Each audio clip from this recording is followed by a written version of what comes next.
Fast money, fast cars, I live for this shit.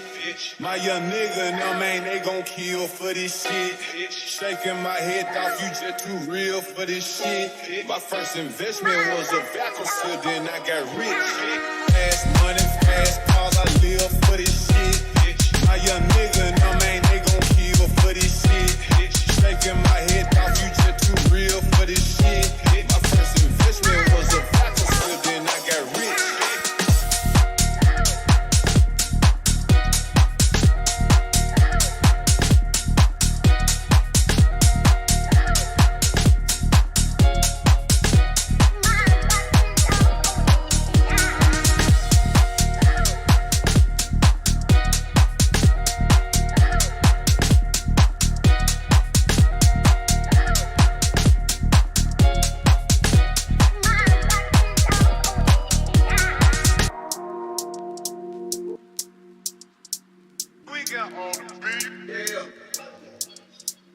Yeah, nigga. Fuck everybody, fuck everything, nigga. Get money, nigga. Run this shit up, nigga. Fast money, fast cars, I live for this shit, bitch. Fast money, fast cars, I live for this shit, bitch. Fast money, fast cars, I live for this shit, bitch. My young nigga and them, man, they gon' kill for this shit, bitch. Fast money, fast cars, I live for this shit, bitch. My young nigga and them, man, they gon' kill for this shit, bitch. Shaking my head off, you just too real for this shit, bitch. My first investment was a vacuum, then I got rich. Fast money, fast cars, I live for this shit, bitch. My young nigga, no man, they gon' kill for this shit, bitch. Shaking my head off, you just too real for this shit, bitch. On somebody's beach, and I need a specific DJ to play that when things are shaking and baking. Yeah, that's definitely black resort music. Boy, It is. That is black resort music, boy. But when you hear it and you a couple Henny margaritas in, oh, you finna go crazy. Yeah, I need to hear. I heard that Kanye West, was it Victor? Go, oh, I heard that out. Bro, that's crazy. I mean, the lyrics are terrible, but that's crazy. It's crazy. That's my Flashcast favorite song 36 right now. pack, maybe 48 pack, but hey, man, I give y'all the hits now. That's one thing that I do take pride in, other than my sports takes, and y'all see I'm back with the Atlanta Hawks today. But yeah, it is the pregame. It is the pregame. I'm Norwood. That's Reggie. Little Drake like hate right there. Y'all didn't catch it though. Yeah, Mr. Passive Aggressive. We see it. Hey, that's aggressive. Not really. But what's up, y'all? Pardon my voice. I have a toddler that sneezed in my face 2 days ago, and all of a sudden she's good to go, and your boy is not.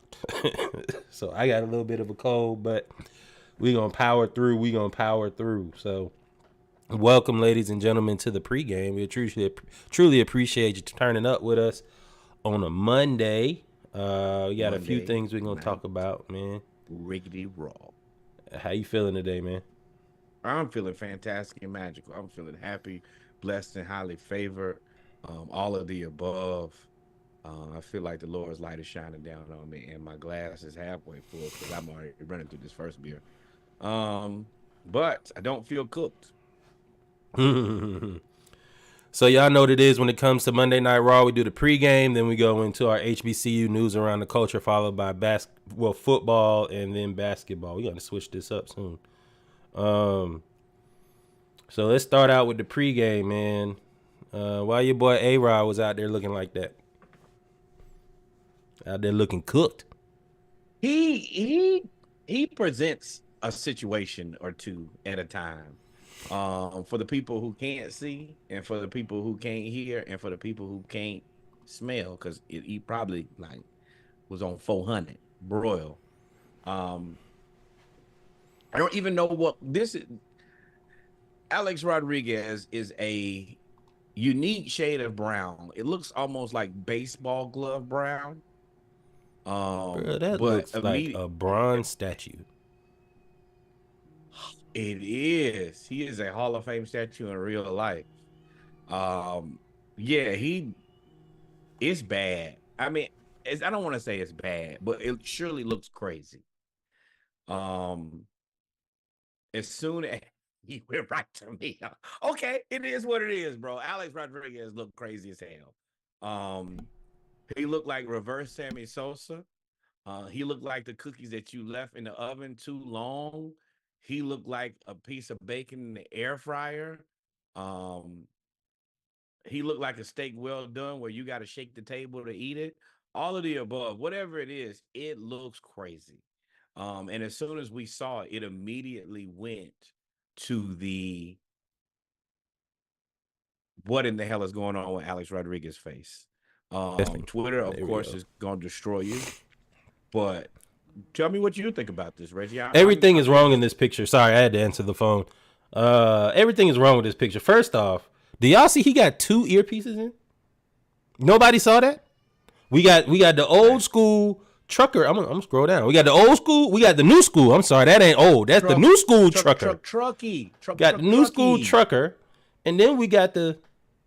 Just to make sure, either that's an earpiece or that's a one of those noise canceling things, so that he can hear the person on the phone. Yeah, but that's definitely a flex. There's no reason to have that. You have people for that. But he owns the team. I can do what I want to. Yeah, exactly. I didn't say he couldn't. I just said it's a flex.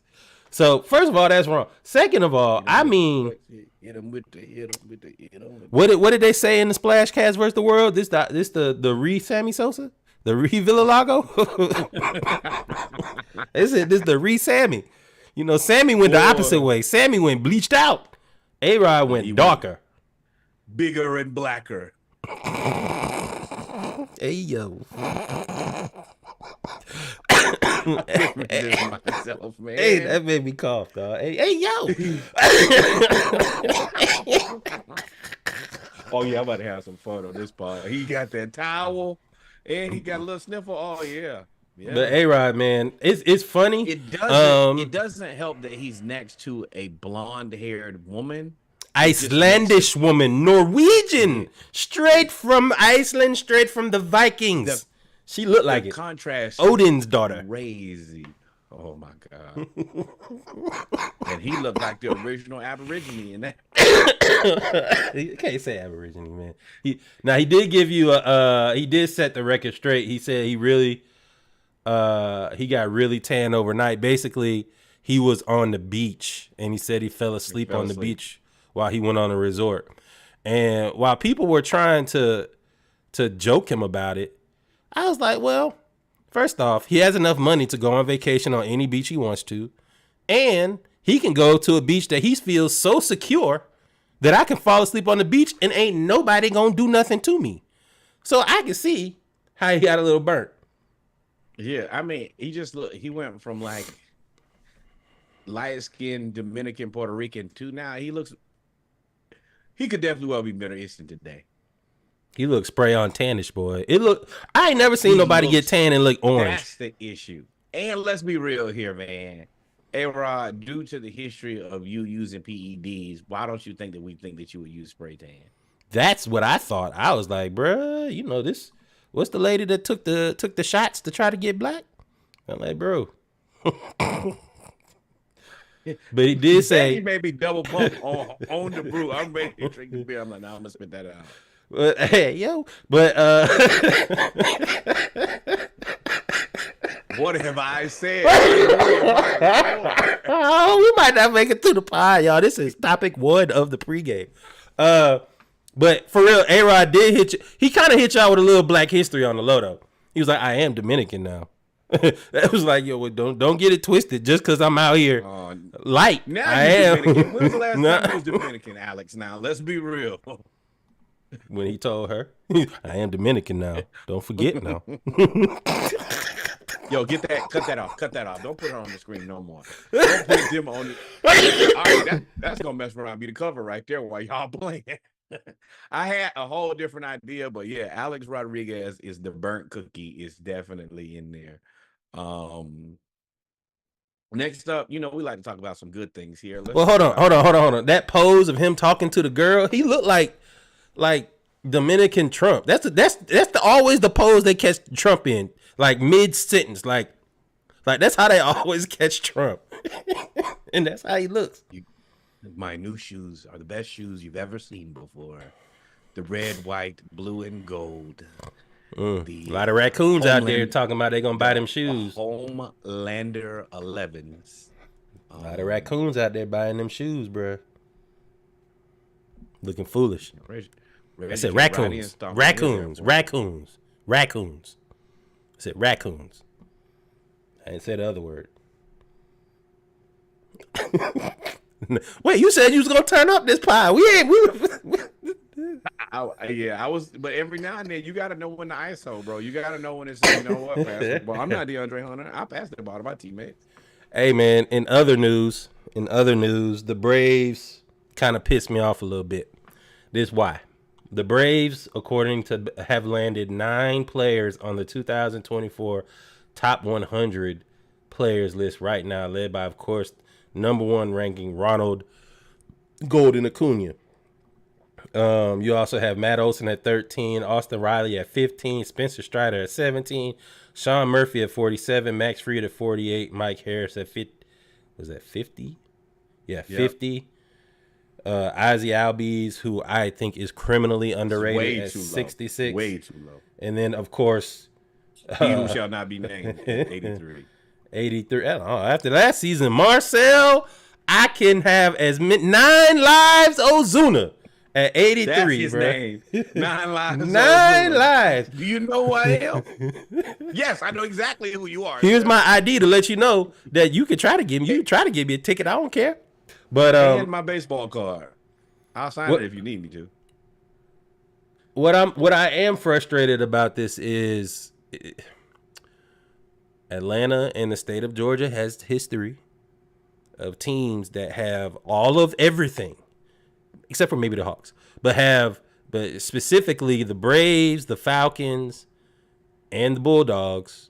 Sometimes Georgia Tech. Georgia Tech normally overachieves, but the Braves and the Falcons and the Bulldogs, for the most part, have always had at least 1 or 2 All-Stars. Specifically, the Braves and the Bulldogs have always had really, really good rosters, but they could never really win the championship. I'm not discrediting that above my left shoulder. I'm not. Yeah, I was about to say, ease up, big dog. But what I'm saying is, it's okay to have, how many we got? 9 players. There's only 9 positions on the field now. We got 9 players, all at different positions. We got like 2 of them at the same position, 2 pitchers. Everybody else a different position. So we got 7. They all are there. There's no reason for us to not win the World Series. And mostly homegrown or Oakland A's. That ain't nothing but Atlanta West. The A's, that ain't nothing but Atlanta West. We take it. The Oakland A's got to be the stupidest. The stupidest. Getting rid of Sean Murphy and Matt Olson. I was about to say Matt Olson. But they gave us Matt Olson. You for gave away pennies. an MVP. For pennies. I mean, great job. But hey, man, you know that's gonna be it. Hey, and we don't know where y'all playing next year, but that's not our problem. In Oakland, that's AAA team. If I'm Atlanta, I go out there and invest. Look, they gonna leave, we gonna stay. You keep sending them here. But shout out to the Braves. I do want to congratulate the 9 players listed in the top 100. This is a fantastic roster. This is a Put some fantastic respect on that team man's Alex name, Anthopoulos has put together. I'm excited to see what the season looks like, and I mean, there's always an opportunity we can squeak another guy in there. I think that if we continue to develop players and get better and better. I mean, we didn't know that Mike Harris was going to be that good. We didn't know that Spencer Strider was going to be that good. The name of this episode is What Have I Said?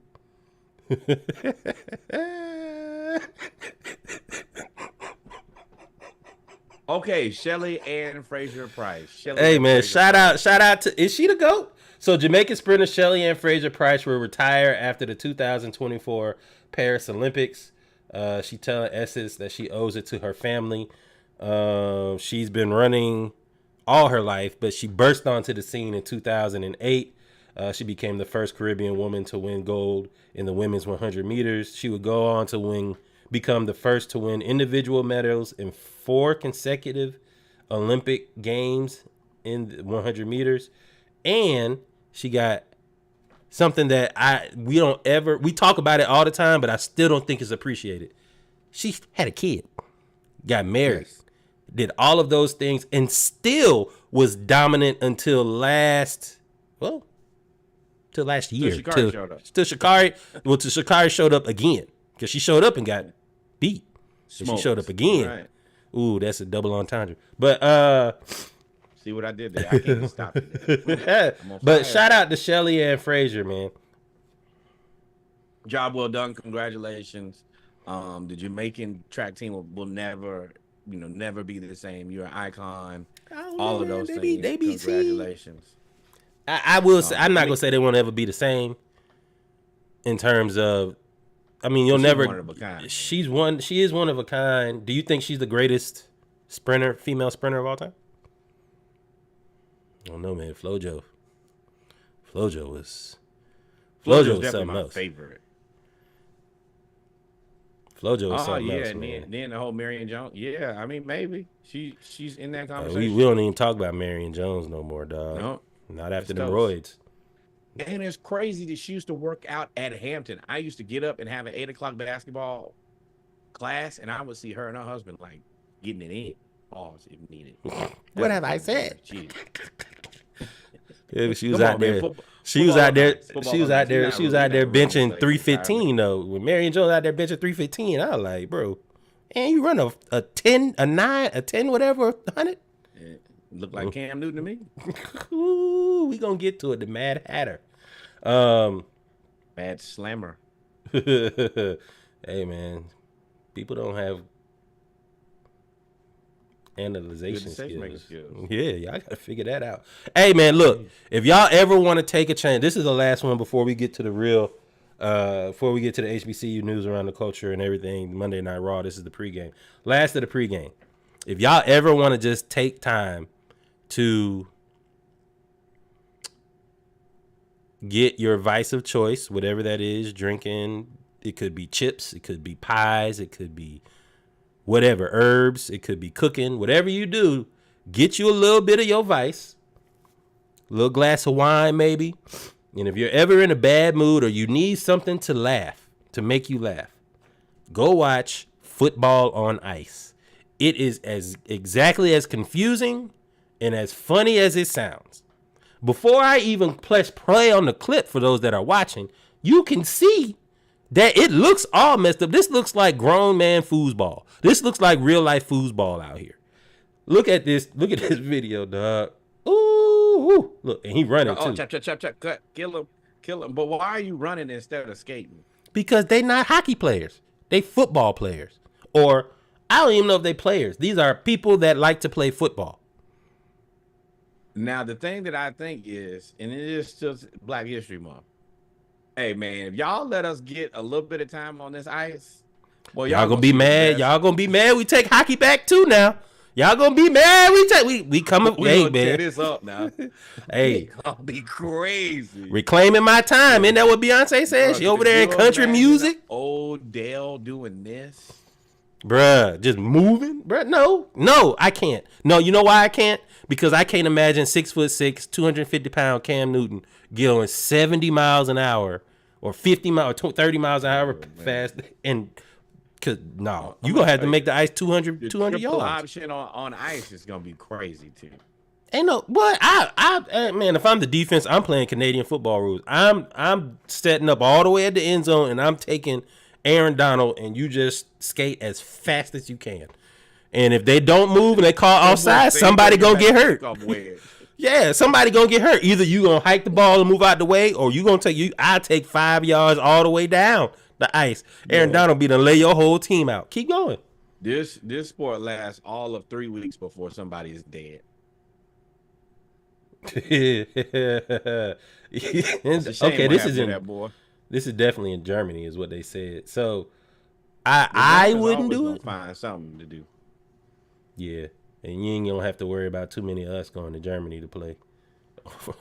So y'all can keep that. But I will say it's definitely entertaining. That's for y'all. Yeah, it's definitely entertaining, and it's definitely entertaining when I went out to my mom's retirement party. We had fun, had a lot of inspiration. I came back and watched this. I was like, ooh, let me watch this 35 times, bro. This was hilarious. Yeah, So, I can enjoy myself with this yes, I can.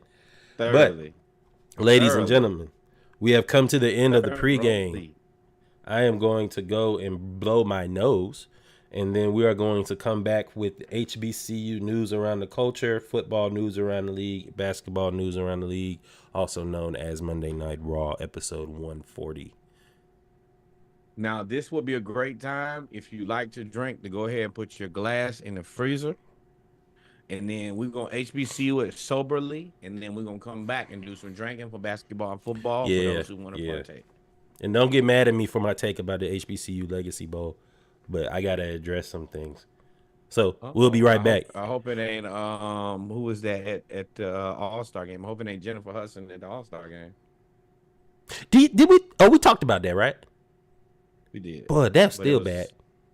And she wasn't bad. It just was not right.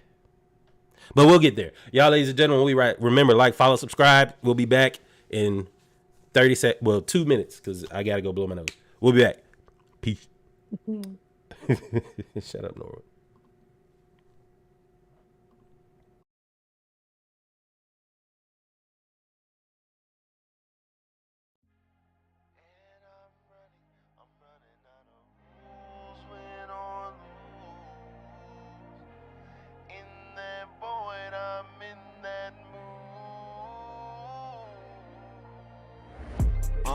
Check it. Living all I like to fit. Walking the trip to fix the been sitting, boy dressing, checking, motivated. Wonder what's next in life, I aim high, ride. Going on a quest to join it, baby, I live it. She dig it, you can call cut over the night. Some niggas hate, but it's fuck them. I ain't really mad cause it be me. I don't give a fuck what they talking, man. I'm a damn king of my own dreams. Catch me floating, and my voice so trippy. City's wild, man, she offers me some DMT. And I'm running out of rules when on lose. In that void, I'm in that mood. And I'm running out of rules when on lose. In that void, I'm in that mood. Whoa, glowed up. Tell me not playing no games, decapitate lanes. Nobody can take my glow, ho. Welcome to the life of some niggas with some different type of change. I don't want a lap dance, baby. I just want to sit here, fucking throw my cheese. I feel like I look like I was just going ape shit whole time overseas. Yeah, let me talk my shit. Niggas ain't talking about shit. Niggas stop capping, y'all. It's just acting. You get backhanded and won't do shit. We going for the chip, winning. Finna keep a foot in your neck, take it back to the beginning, killing. Hopefully y'all can remember how to act when you see a couple niggas top billing, chilling. And I'm running out of rules when on lose. In that void, I'm in that mood. And I'm running out of rules when on lose. In that void, I'm in that mood. And I'm running out of rules when on lose. In that void, I'm in that mood. And I'm running out of rules.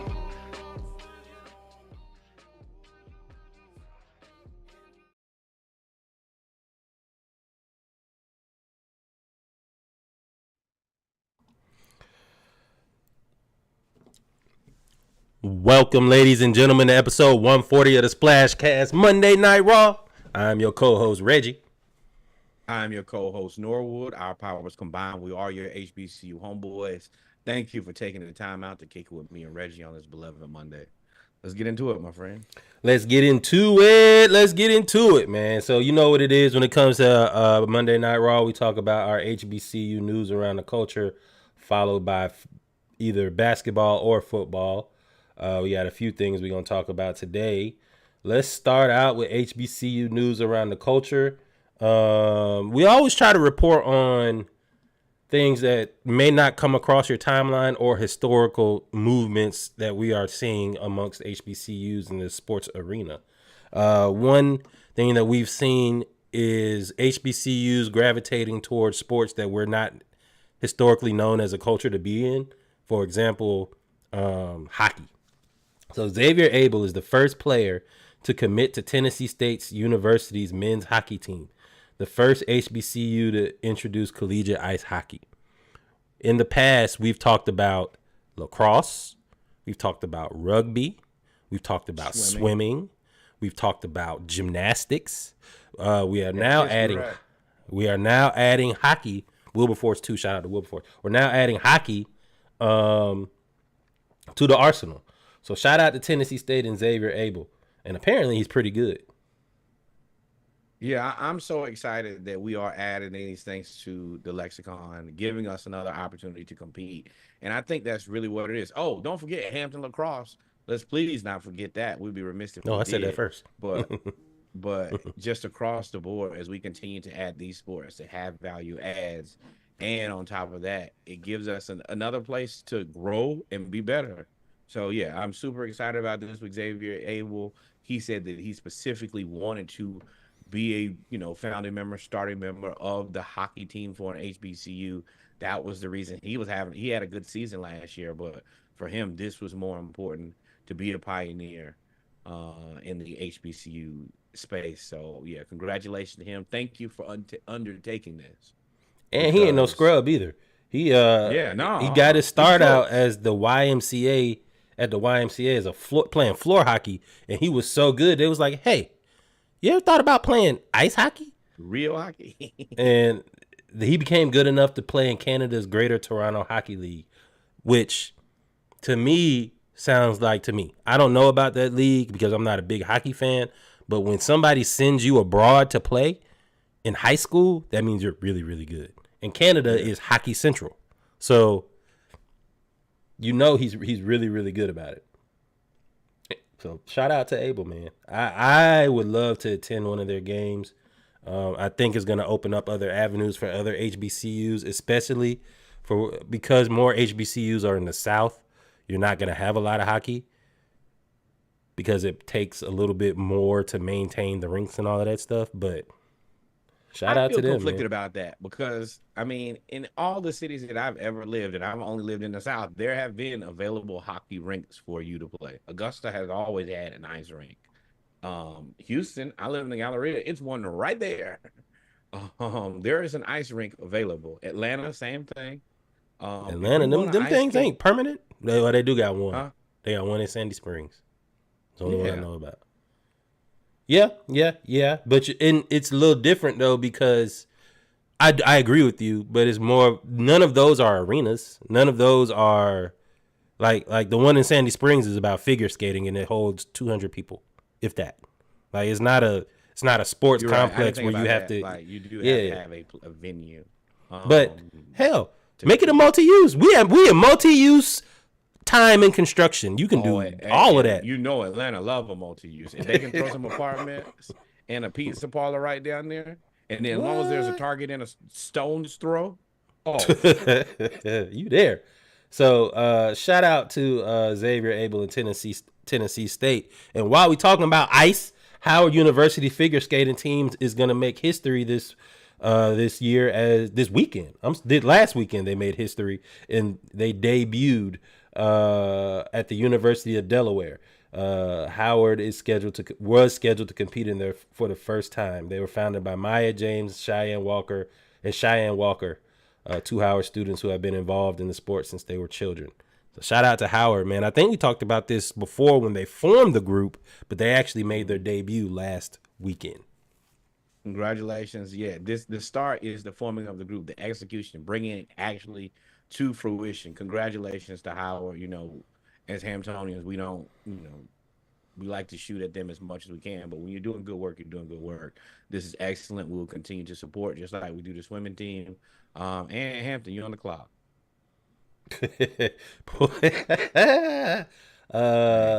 Be better. Be better than Howard, huh? At all costs. You know what it is. Quick update. I'm not gonna open up the link because Twitter always hates on us with the Chinese weather balloons. But Fred McNair, former Alcorn State head coach, we used to call them the Beast of the SWAC East. Alcorn State is left. For y'all don't know, he left Alcorn because he was promised a job at Texas Southern. He went to sign the contract. The board of directors did not ratify is the correct word? Ratify the contract? Did not approve or ratify the contract because they wanted to get somebody like Andre Johnson or somebody that had professional football experience. Basically, they were trying to replicate Jackson State and Dion. So they let Fred McNair out to dry. The bad thing was the timing put Fred McNair out of a job because everybody else had hired their coaches. Well, now Fred McNair, after being quiet for, I don't know, about 2 months now, he is now going to Baton Rouge to be on the staff.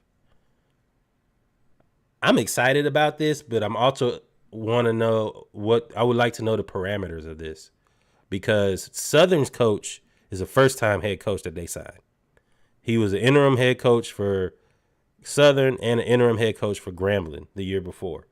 And they signed him after they went after Chennis Berry because they couldn't get Chennis Berry, who out there South Carolina State is killing it. And we'll talk about it. He is putting in his work early. You can see that already. They gonna win the MEAC next year. He is coming there to dominate. I'm coming here, and I'll be honest, South Carolina State, he might not be there too long.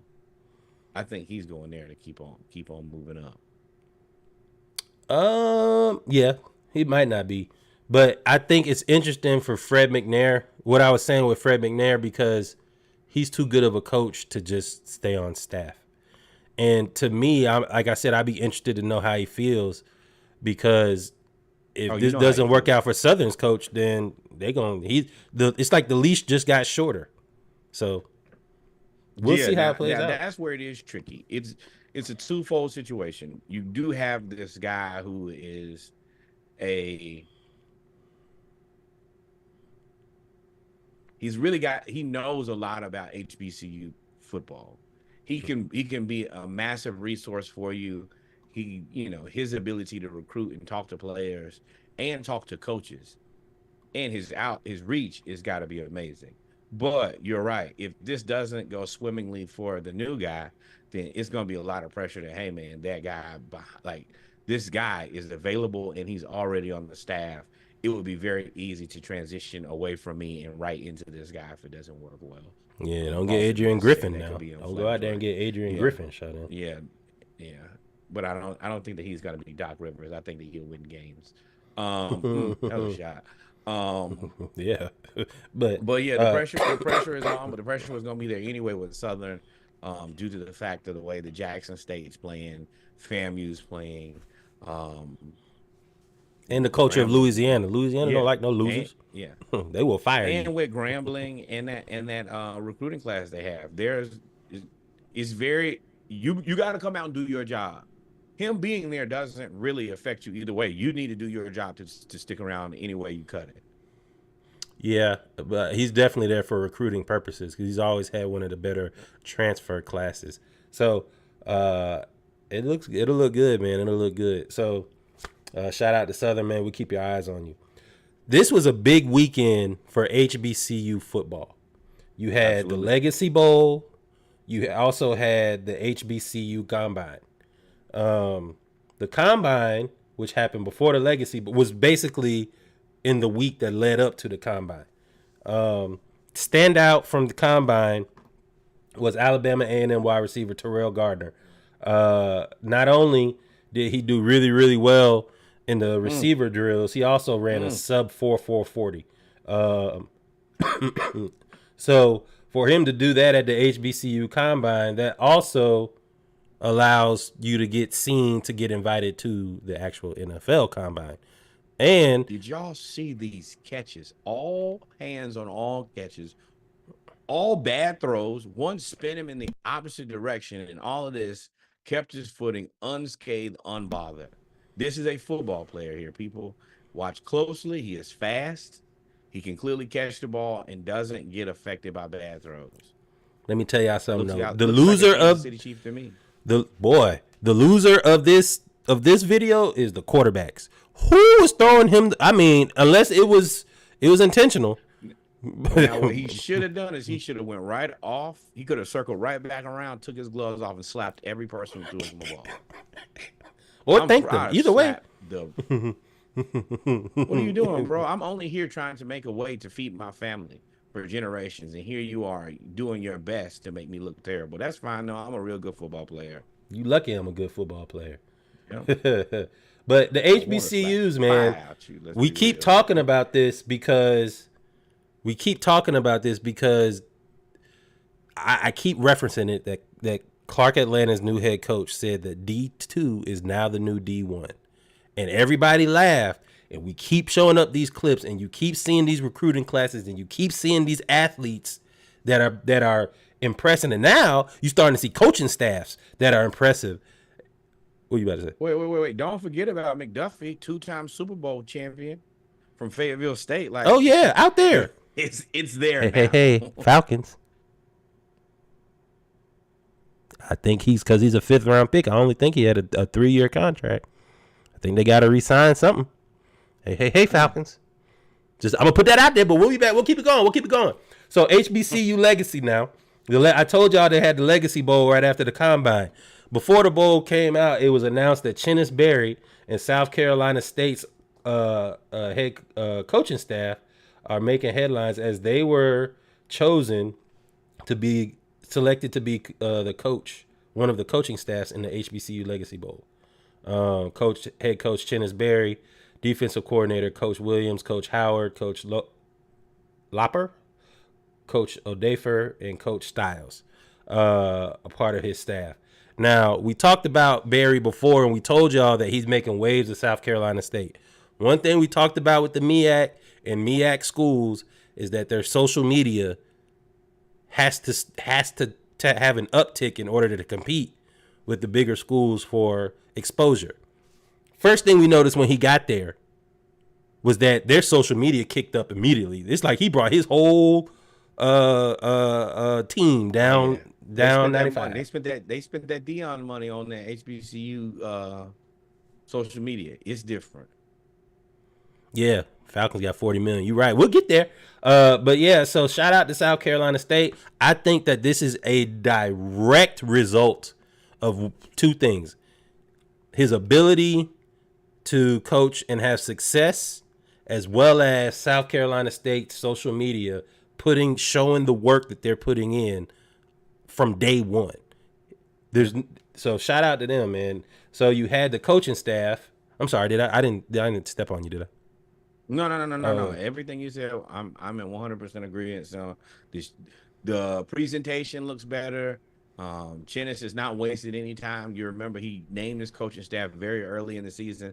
Y'all better get serious. MEAC, Central. I know y'all had a run. Howard, you snuck in there to the bowl game. South Carolina State is on the way back. I'm gonna let y'all know. And he raised his money. Called it. He said, "Hey man, they're gonna win the MEAC. Here is a problem." And my family. I'm not gonna stay here, but my family is from my dad's side is from Orangeburg and Columbia. These are the main two places. I saw what he did at Benedict. I saw the growth of Benedict. I saw the growth of Allen, who is a girls, all female. Is it a female school? Allen College, right next to Benedict. No, it's not a female school, but it's a very small college compared to Benedict. But they grew just because of proximity, because he was so good at coaching that he brought so much money into Columbia off just being good at Benedict. Imagine what he's gonna do at South Carolina State. I'm telling y'all better watch out for him. Here we go. So you had the coaching staff. Then you also had Hampton University. Had how many? They had 4, 3 or 4. Three. You had Brandon Hardy, Quasine Townsend, and Deron Butts participated in the HBCU Legacy Bowl. I believe Brandon Hardy, who was on the offensive line, is definitely has been projected to be a mid to late round pick. And the other two as well. I think Townsend is also good, but Darian Butts is good as well. So these guys participated and did pretty good from what I understand. And shout out to Jadakiss Bonds. He's playing in the CFL. I know this is a guy we covered a lot last year. I still think this guy is probably an NFL talent, but I'm happy to see him with the British Columbia Lions. So Hampton quietly is kept, even though the season had its ups and downs as far as like administration work. We had a good season. We're slated to have another, pretty good season and to continue to compete in the CAA. One step at a time. Coach Prunty is putting it together, and we're gonna continue to follow and support. Yeah, man. It was dope. So shout out to Hampton as well as other HBCUs, but we're gonna highlight the Pirates. So HBCU Legacy Bowl took place. It was pretty good. It featured the Black College Football Co-Players of the Year, Jeremy Musa and Davius Richard. They both split the Deacon Jones Trophy. And they played. It was pretty entertaining. First off, before I get to what I'm going to say, congratulations. And before you get in there and tear their ass up, let me also say this. I want this to be an opportunity for people to understand that everybody's not going to have the best BCS experience. Jeremy Musa is the perfect guy to see that, where he went to Miami and for whatever reason it just didn't pan out. It did not work out. He has come to FAMU and become one of their best football players in a very long time. He's hit every number that you could ask. And I think that, like you said, this is the new D1. Like, this is the place where, hey, for whatever reason, if coach leaves, as they always do, or you can't find a way for whatever reason to get on the roster, hey, man, take your ass to a HBCU and play really good football and get a chance to be seen, get a chance to go to the combine and show them that you can still do it. Because I'm very confident that Musa could have played for multiple BCS schools last year if he really pushed the issue. He's that good. Davius too. Now, Davius Richard led North Carolina Central to the playoffs this year. And I can see a lot of people had something to say about it being split. A lot of people think Davius Richard was hands down the best player. But you have Jeremy Musa, who won the HBCU Bowl. He won the Celebration Bowl. It was the MVP. And then and they won the SWAC. And you had Davius Richard, who led his team. I mean, they've been good for 3 years, and he led them to the playoffs. Totally. So I don't think you can. I'm not upset with the split decision. Me either. Here. I think that, it's the same thing that we look back and say about LeBron and Carmelo. No, y'all should have split that. Yep. Should have. Now, before we move on to basketball, I gave big ups to Chinnis. I gave big ups to the HBCU Legacy Bowl. Here we go. Y'all got to make sure you take care of the players. We all know Davius Richard can run. He had over 1,000 yards rushing. I think he had 1,000 yards rushing, or over 1,000 yards rushing over the last 2 years, to go along with 3,000 yards passing per year. We know that he can run. There was no reason, if you're trying to highlight running backs, wide receivers, tight ends, and blocking, there's no reason to run the quarterback. And he ended up hurting his ankle. While I don't think it's as serious as people think it was, North Carolina Central head coach was furious. Right, he went off a Twitter rant, and we ain't gonna put it up there because it's a lot of edited words. But he's right. You already know he can run, and he's trying to go to the combine and throw, right? So why would you put him in that position to even get hurt? Excuse me. And North Carolina Central's coach even told them, hey, do not run him. Just throw the ball. You have all of these running backs that are all Americans. Why would you allow them to just sit in the backfield and not get touches and run the quarterback? That doesn't make sense. And he's right. Doesn't do anybody any good. So y'all can't do that. I ain't going to go in like I would if this was a PWI because, I understand that this was the first one for you. Everybody gets one. But you can't do this no more. You can't do this Yeah. anymore. Take So- this as a lesson. Go on home with it, and from here, be better next time. Gotta be better. Gotta be better. While we're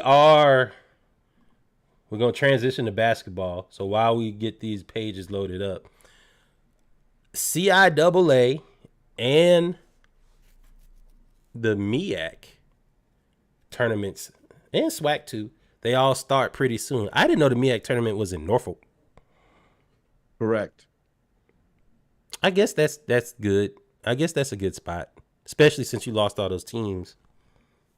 Yeah, I would probably like to see it in DC. Still a pretty decent sized city that's good and built for like conventions and stuff like that. It's not.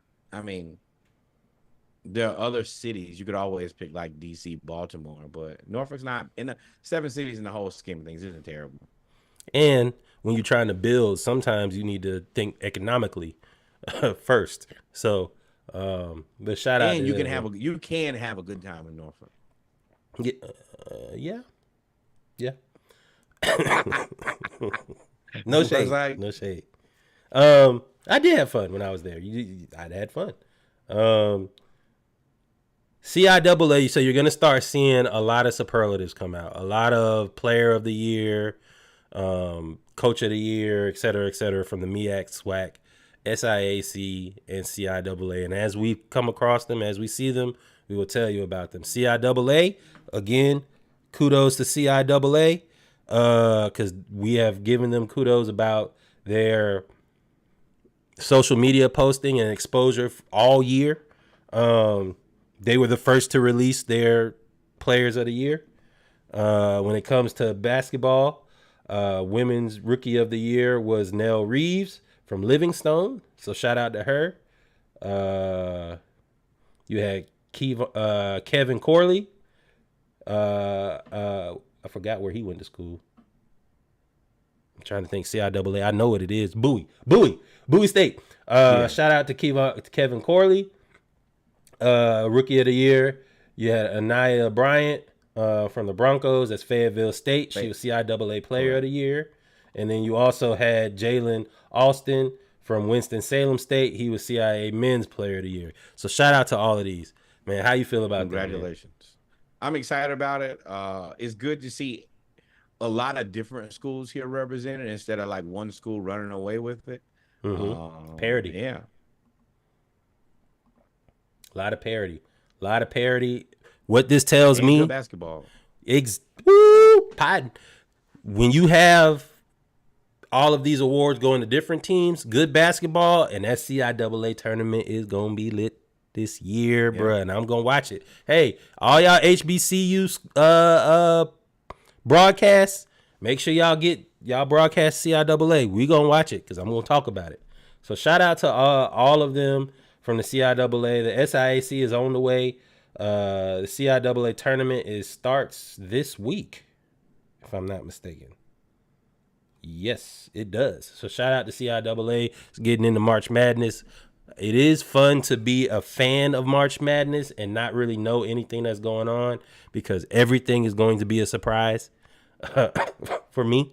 Everything. I don't know who's supposed to be upset or nothing. I'm gonna be looking at seed numbers and that's just it. Watching it as a fan. Hey, who playing now? Yeah. And I'll go. My motto. We going for the blacks. I'm only if it's a black team, we going for the blacks. So shout out to them. But with that being said, ladies and gentlemen, we come to the end of HBCU news around the culture. We talked about breaking barriers in hockey and figure skating. Football news, HBCU Legacy Bowl, as well as basketball, CIAA and tournaments are starting soon. So, and excitingly, we are coming back to talk about the Super Bowl for the 4th week in a row. No, because Reggie will be mad as hell. You would. That boy Reggie's like, hey, we not talking about the Super Bowl ever just like again, this, bro. That boy went right to ISO game. Boy, I'm handsome. But y'all stay tuned. We're gonna take 2 minutes. We'll be right back with our football news around the league. NCAA, drink. Norwood says drink. NCAA as well as NFL. Cam Newton, Slam Newton, poor life decisions. We can't hear you whisper. Like, follow, subscribe. Splashcast playlist on the way. Text your friend. Tell them Reggie and Norwood are on right now. They shooting the shit. Or your drinks. Or whatever vices you might like. Coming back to kick it. Let's do it, my friend. We'll be right back. Peace.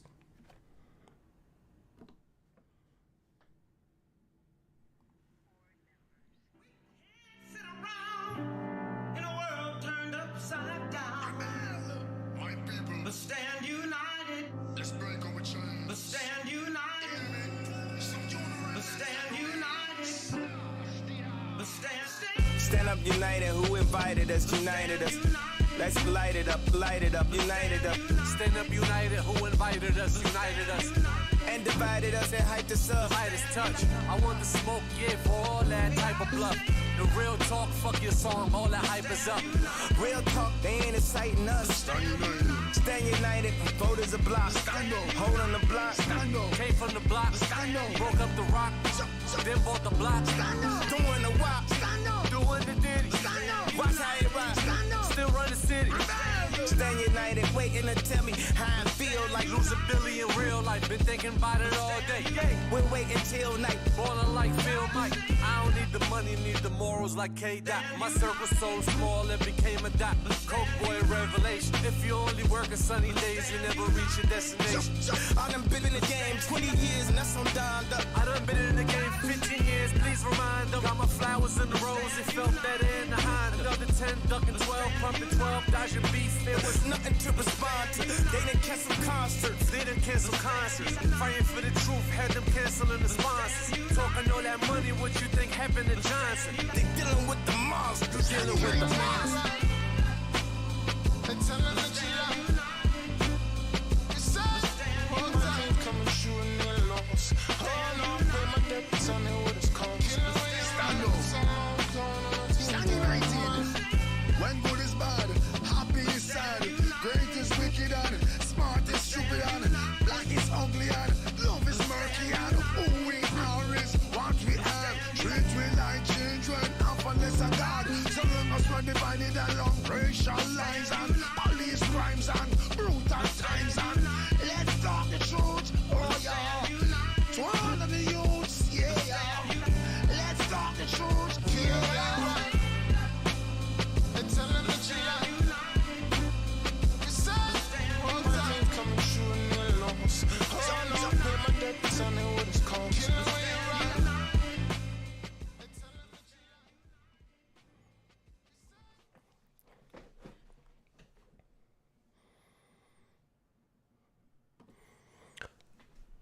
Welcome back, ladies and gentlemen.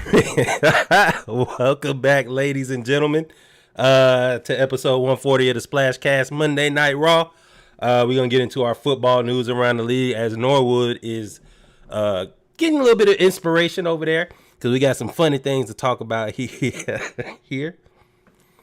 Black History Month. Black History Month. I see you, brother. I see you. Little fever tree.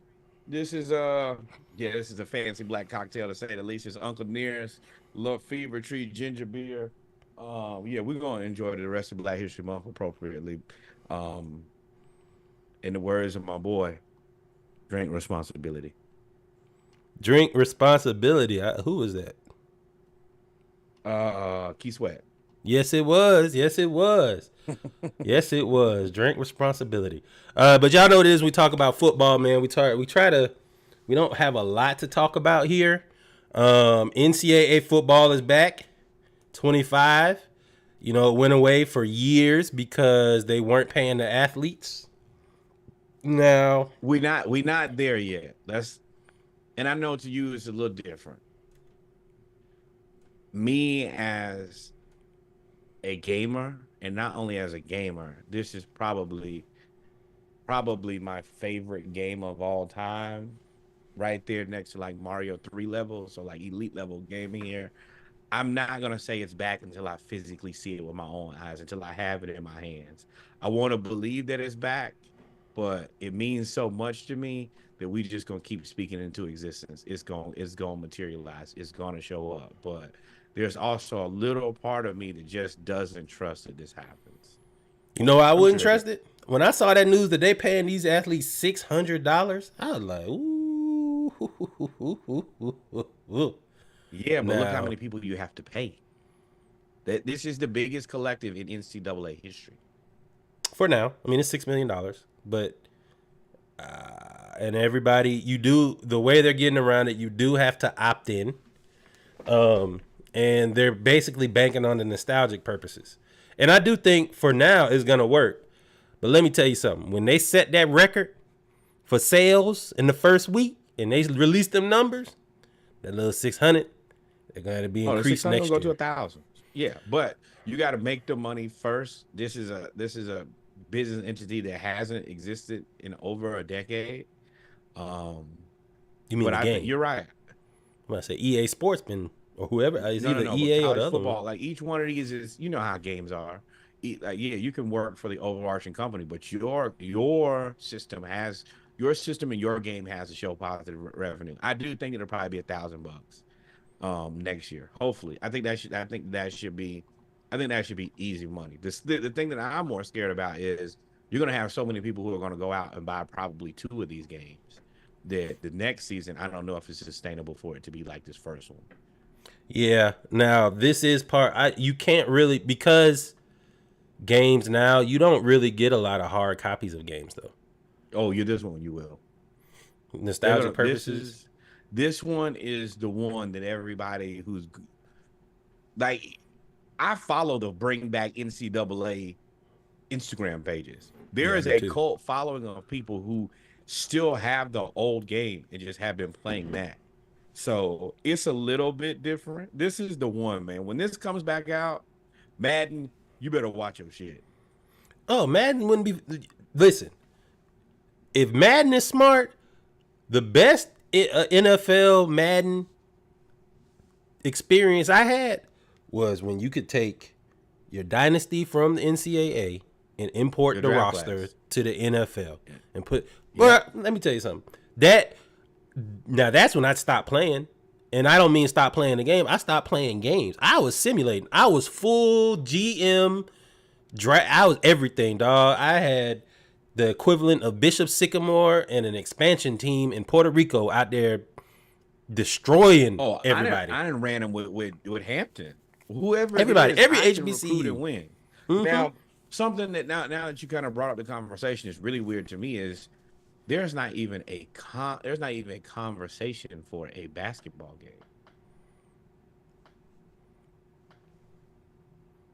You want me to say what I'm saying?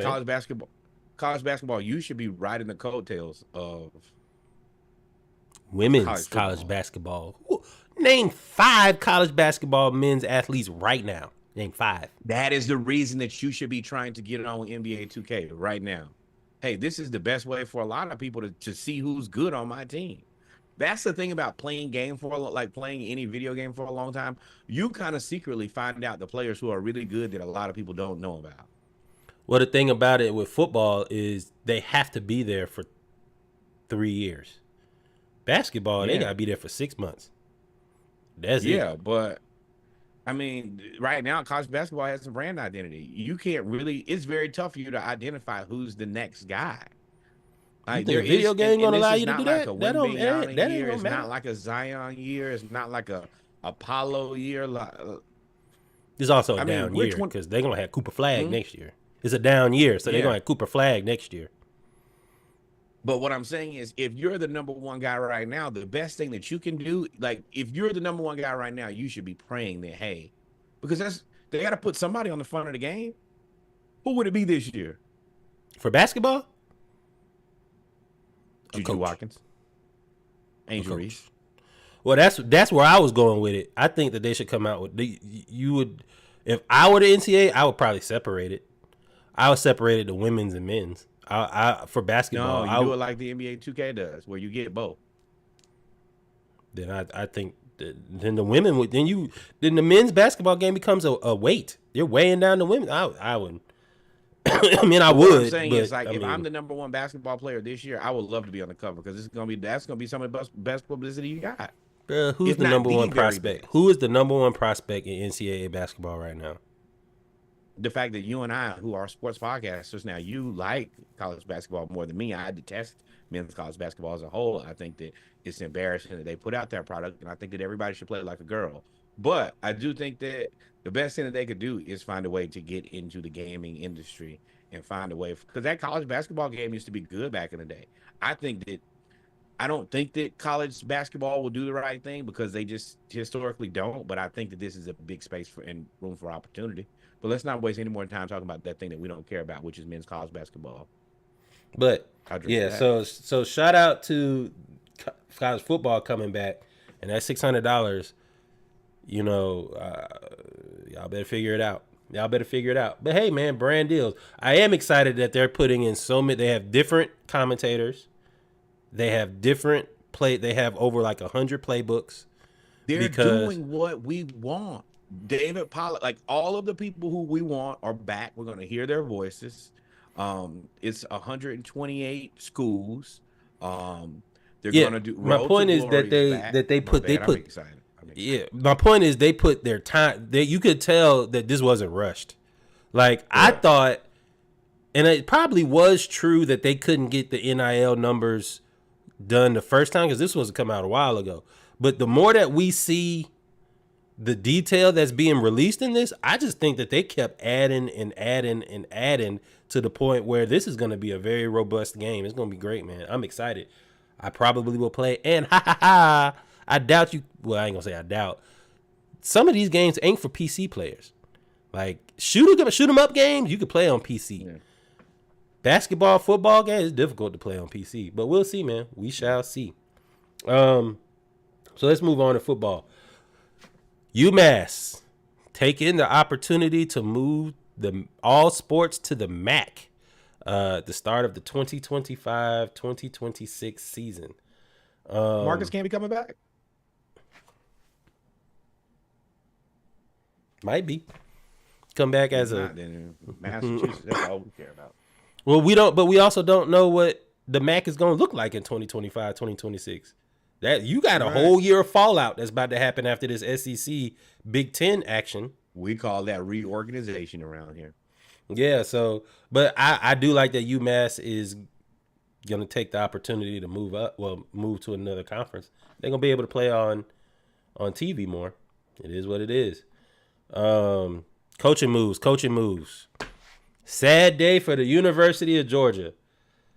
Perennial. Everybody else, let's dance on their grave. Perennial. You ain't see the hires. Perennial coach recruiter of the year. I think he's like 3-time. Georgia Bulldogs running back coach Dell McGee, the only running back coach that Kirby Smart has had at UGA. Dell McGee is leaving to coach Georgia State and be their next head coach, where he will also get a chance to coach his son at Georgia State, who was a 3-star DB in the 2024 signing class. Dell McGee. I've been telling y'all, Georgia State is on the precipice. This might be the hire. This might be the single-handed hire to get them to the next stair step. It ain't to the top, but Georgia State, due to its unique location, is going to make it more difficult on a lot of these mid-majors. That's what I was looking for. The mid-major schools, Georgia State is about to be on y'all neck. Yeah, and this guy has direct pipeline to Kirby. So all the kids that Kirby can't get, clean up. And just from a recruiting standpoint, he's responsible for the development of Nick Chubb. They're responsible for the development of Sony Michel. Whatever they did in the pros, in college, they were amazing. All the way up to Todd Gurley? No, he can't. Todd Gurley was there with Mark Richt. You're right.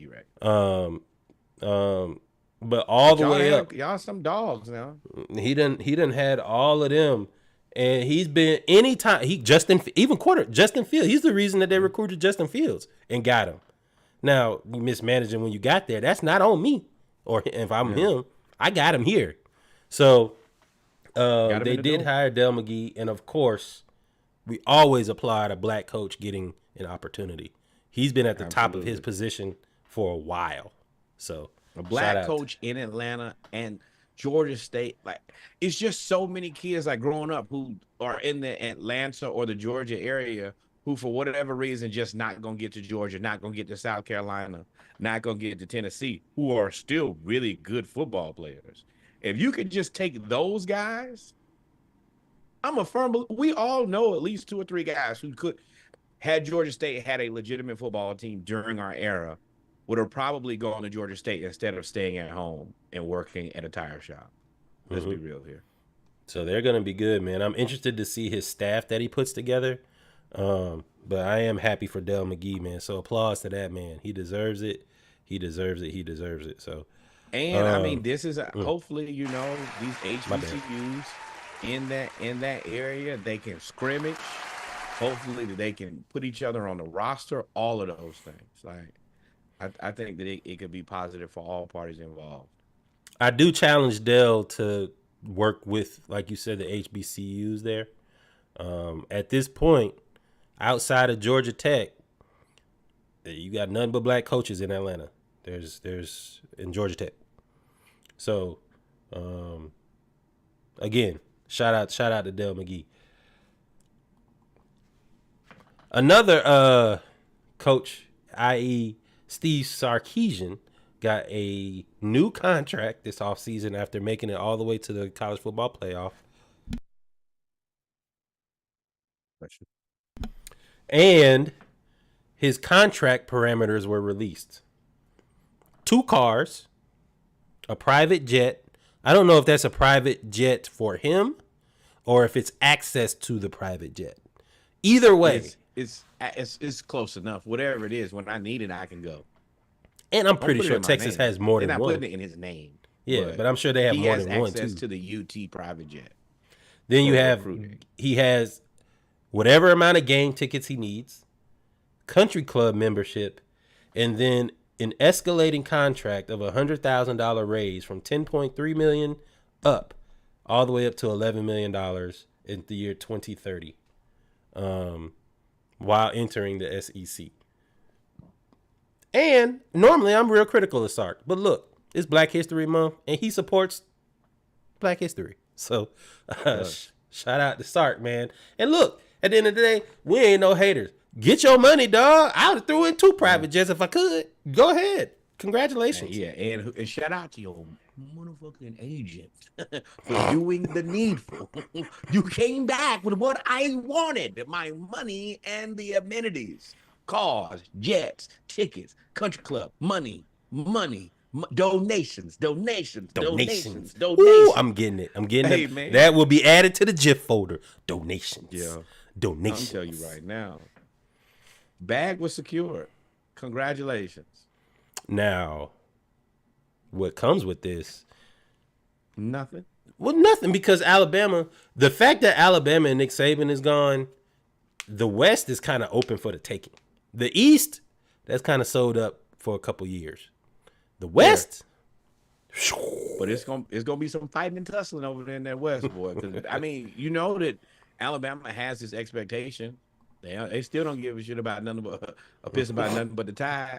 You got Brian Kelly down there at LSU with his new accent, and the number one recruiting class coming in. Like, hey. Oklahoma and Brett Venables, he gonna make a run at it. Hey man, I'm already ready for college football again. And you talking about, and we're gonna have the game this year too, with live updates. Ooh. Live updates. That's gonna be crazy, man. Make a grown man happy, man. Yeah. So that's the news from college football. In the pros, not a lot of news. Running backs. So of course we're on the quarterback train, like waiting for everybody to, all the pieces to fall, all the chips to fall, with Kirk Cousins, Justin Fields, Russell Wilson. The Saints already restructured Derek Carr to keep him. Jimmy Garoppolo is suspended, so he's going to be mid either way. You won't know. He's a placeholder. Aaron Rodgers comes back. All of that quarterback. Garoppolo is interesting. I think he's like, the people who are interesting to me are the insurance policies this year. You know, he's linked to Atlanta. What do you do with him? Jameis, Baker Mayfield. What do you do with him? Jimmy Garoppolo. What do you do with him? The Buccaneers still have to figure out what they're gonna do with Baker. That's what I was going to So bring they up can to you. What they're gonna do with Mike Evans. So all Exactly. of these things kind of link together in a weird way. And you know that, I mean, you kind of need to. I'm gonna be very honest. I know this ain't like the time to negotiate, but you better believe that Mike Evans has somebody over there talking to somebody in Kansas City, and you better believe that Kansas City has somebody over there talking to Mike Evans. You know, whatever it might be one of one of the players. It's some LeBron going on though. Let me tell you that. Hey, Mike, The Jets. you The getting a little Jets long are in the tooth? in. The You Jets got are that one looking Super at it. Bowl with Tom. You want another one? The Jets are looking at Mike Evans. That is who he is linked to. Don't do that, Mike. But when do it when it comes to the recent news, we talked about the quarterbacks. The running back market has pretty much, the class has set itself. So they had all of that negotiation. There wasn't really no negotiation. All of that, taking all that air in their Malarkey. chest. Yeah, taking all that air in their chest and not saying nothing.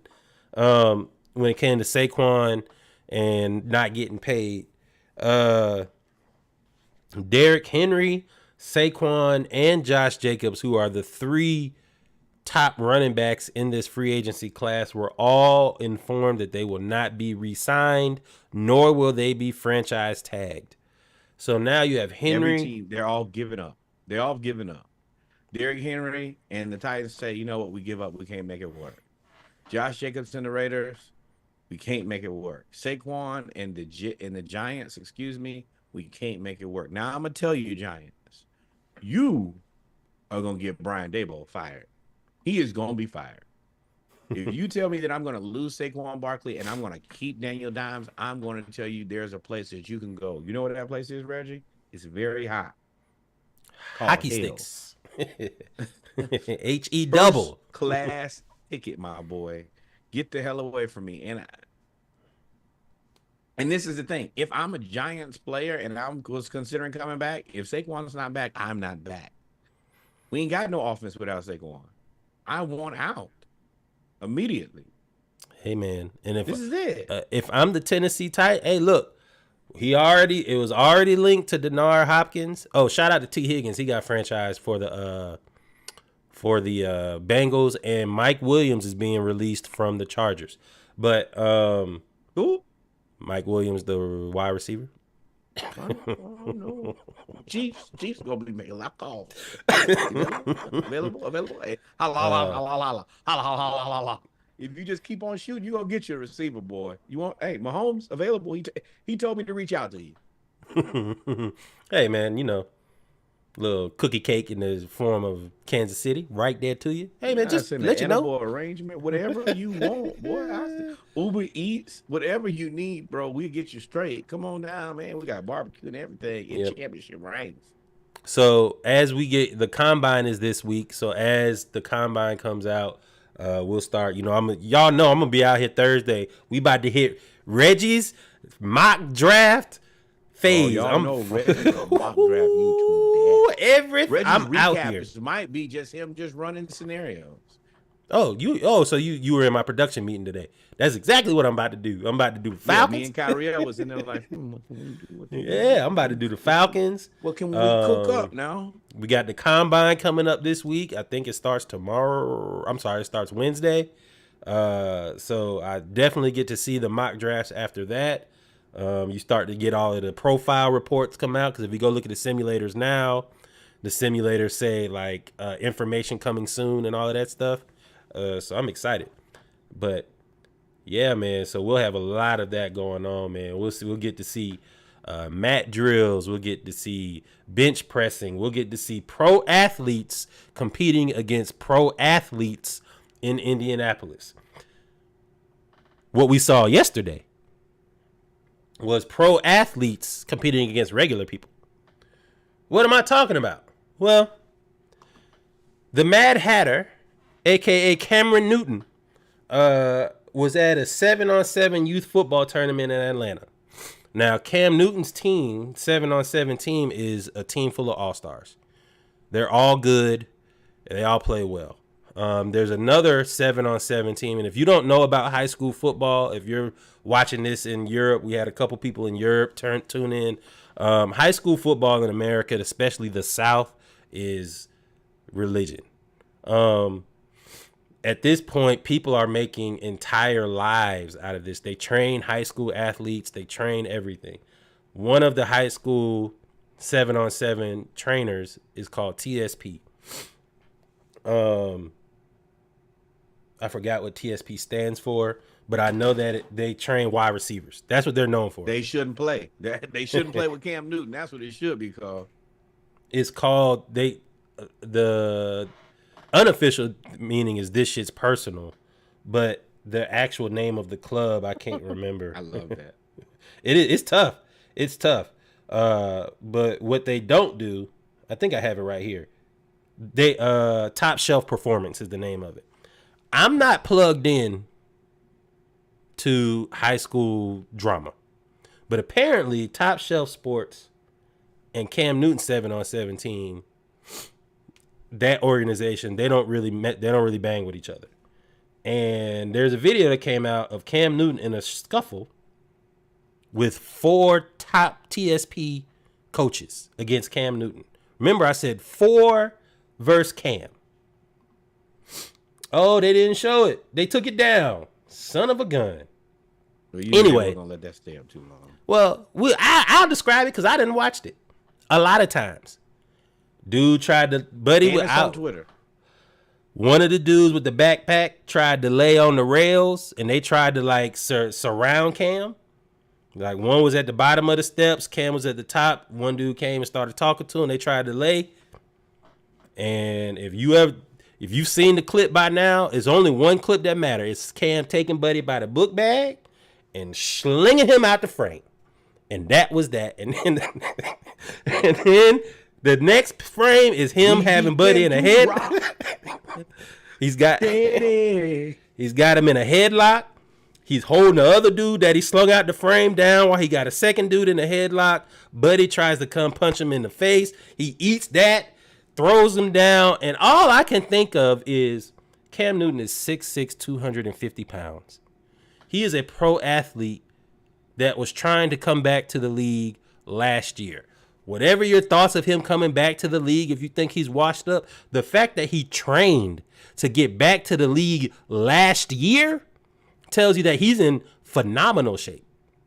And you tried to jump him, and his hat didn't even fall off. Let me tell you. First of all, there's a couple things here. You getting rocked by a dude in a Mad Hatter, in a top hat with locks hanging out the top. That should let you know something. Now, I'm gonna be very honest, y'all. If y'all follow the podcast, and you do, always remember, like, follow, subscribe. That I've talked about Cam Newton's ability or lack thereof ability to play quarterback. But this is not Cam Newton. That's Slam Newton right there. And y'all think that y'all gonna go up here and grab this man 6'5", 250, and you think it's gonna go your way? Hey, I'm gonna try to help y'all out in 2024. Make good decisions with your life. Cam Newton was not shaken. He was not stirred. This looked like WrestleMania, and he looked like Bill Goldberg. As soon as you run in there, he throwing you out of there. I don't care where you coached at before. I don't know where you coach at after. But you need to think long and hard. Number 2, I don't know where you going to go coach at after this. I don't want to see my coach get whooped like this. That's what I was thinking, bro. I'm going to play for them. I know my coach, if it go down, he going to keep the hat on. Might quit your team and hey, man, coach, hey, Cam. My coaches got a little rambunctious, but I see what you're doing with yourself, so I'm gonna try to come work out with you.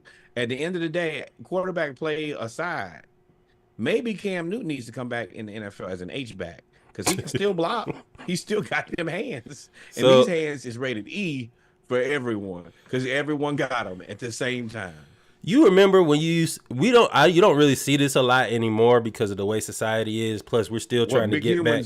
Wrecking little humans. Yes, that's exactly where I'm getting. You remember when you was the little cousin and you tried to fight you wouldn't fight, but you would play wrestle with your big cousin, and he would play. Knock the And Dust off you. it'd be 4 y'all trying to beat up your big cousin that plays at South Carolina State. That's the defensive tackle. You trying to wrestle him. That's what this looked like. He ain't dropped. He had on he had on hard bottom shoes. He did not get dirty. He Didn't did hit the not ground. get dusty. He did not get dropped. Hey, I'm gonna tell you, Cam. What's up, Russ? Cam, there's very well an opportunity for you to go play for the Kansas City Chiefs too. Now you don't have to play like running back, H back, but if you can do this on a nightly basis, you can protect Mahomes, keep Mahomes upright, bruh, then you could be a dual threat. Do whatever you can fight, you can wrestle, you can block, you can run, you can play quarterback, you can play running back. Cameron Green, shouted. That's who he gonna be with NFL. The dude, the NFL Draymond, bro. Hey, bro, and I'm gonna tell y'all, for any of y'all close to 40 somethings, early 40 somethings, mid 40 somethings, late 40 something, I hope you're not 50 making this decision. And if you're in your 20s and you stupid enough to do this, think long or hard before you try to put your hands on Cam Newton again. And I'm gonna let y'all in on a little secret. Y'all lucky he was there, but he was nice to y'all. And because he didn't throw no punches. Because that's what I was saying with the cousin. You know, your cousin, you know, he would beat you up with body shots. He wouldn't like really throw no punches. Yeah, he ain't really throw no punches. And I'm gonna let y'all know now, Cam whole family is big. His daddy played for the Dallas Cowboys. His brother played for the Tennessee Titans. His younger brother played at Howard and at Auburn. I'm telling y'all are lucky that he was by himself. And let me help y'all out one more place here. You better be glad it was Cam Newton, not Pac-Man. Because it wasn't no Popeyes around. Because let me tell y'all something. Pac-Man, when it comes to listen, y'all better, what Bomani say? Y'all better stop messing with them Westlake boys. But stop messing with them Westlake boys. And yes, for the Texas people, Westlake is the direct opposite of Westlake in Texas. Y'all better stop messing with them. But that's really all we got for NFL. I just want to talk about that. None of that wrestling. He ain't doing no wrestling. He fights. He's throwing hands. I done seen him with multiple people in the airport, so you know what he'll do to you. In a federal place. That boy beat you up. You know you go to jail in the airport. That man. I know some people who've gone to jail in the airport. And before this the last advice I got to TSP. Y'all act like y'all ain't never been in no fight. What was the first thing you do if you had on a book bag or baggy clothes when you was about to fight? You take off the book bag, you take off the baggy shirt. There's no way that you go, that's the first thing you do. That man ran up there with the book bag, with dreads, bro. You better tie that up. I'm going to tell you right now, the best thing you did was have that book bag on and give him an easy opportunity to throw you out of the way. That's the best thing that could happen to you. So had he got a hold to you as a human, it was over with. It was ugly. Y'all better stop playing with these NFL players. Like, me and Reggie have opinions about players. I can say that I don't think that Cam Newton was the greatest quarterback of all time, but I'm not gonna run up on him and put my hands on him. Y'all think I'm stupid? The splash cast turned to the dash cast, but he dashed him. You know how bad I'd be if I'm the first one. If I'm the first dude, and then y'all jump in, and don't nobody else jump in, you gonna see me get thrown? Put his hands on me like that. Boy, first of all, no. You know what really happened when they got in the car? Let's be real here. Bro, why did you grab Cam Newton? Now, because everybody else is pissed off, because the only reason I even went up there is because you already put your hands on it. I'm trying to protect you, and now we all got our ass whooped in ESPN. Ain't no, you wrong. There's no questions. You got to go look at the video again. This was planned. This was planned foolishness. They did this. They were sat around. Y'all better figure it out. I'm not gonna give them that. There's no way that I'm believing that. It's no way I can believe that, because you not on this beloved Black History Month. You telling me that you that stupid? If you that stupid, you need to fight him again. Go on, get knocked out. And finish the drill. That's all they really should have done. If you really felt that bad, let Cam, because I believe Cam would have put some shoulder pads on. He wouldn't even put no thigh pads, no leg pads on. And y'all just do a little bull in the ring. Boy. Yeah, all them running around hula hoops don't work when there's another dude out there now. When Cam knocked them cleats off, you all want to hear nothing, bro. Y'all forgot Cam. Y'all forgot he fought Josh Norman. He tried to fight the whole Falcons. He ran over. And I ain't even gonna get it. Hey, and y'all gonna have to call him Superman again when you see him. Nah, Cam gonna send him a Superman outfit. He made you fly out the ring, brother. That's what he did. But, ladies and gentlemen, we come to the end of the football segment, and we have come to the end of them getting their ass whooped. Try again next year. That should be the cover, Cam. But with that and don't get beat up in the bed with $1,000 hat on, bro. And then not hit the ground. They ain't even hit the ground. You can't knock that man's head off, bruh. The hat not dirty. That's the part that would have me more mad than anything is you got the drop, club punch included, and when you throw your best and don't. And I've had that happen to somebody tried to slide me one time, and I was like, bruh, that's it. I had more respect before you threw the punch. I have been on both sides of that. You're a confirmed chump to me now. I've been on both sides of that. I've been punched and been like, damn, all right, well, let's go. And I've also thrown a club punch, and that nigga looked at me like, bet. And I was like, ooh, here we go. Oh, see, I ain't never had that happen. If I'm going to get you, I'm trying to pause if necessary, inflammatory, possibly. I'm trying to knock your socks off. Yeah, but the thing is, luckily I wasn't by myself. So we grew up in the jump you era. So I hit him, he swung back, his boy jumped in, everybody else jumped in. And I was like, whoo! Because that one was tough. I was going to say they're more peaceful sport, but nah, basketball, they've been fighting there too, so. Oh, we got some man. Listen, I want to talk about the storming the court though. But ladies and gentlemen, we're gonna take 2 seconds. We're gonna take a couple minutes, listen to the Splashcast 36 Splashcast episode. I'm gonna start calling it episode soundtrack. And we'll be right back with our basketball. Norwood is gonna re-up on that. You drank a lot of that today. No. It wasn't full when I started. Been sipping. All right, no. We'll be right back with our basketball segment. We'll talk about women's, men's, and the NBA. Y'all stay tuned. Remember, like, follow, subscribe.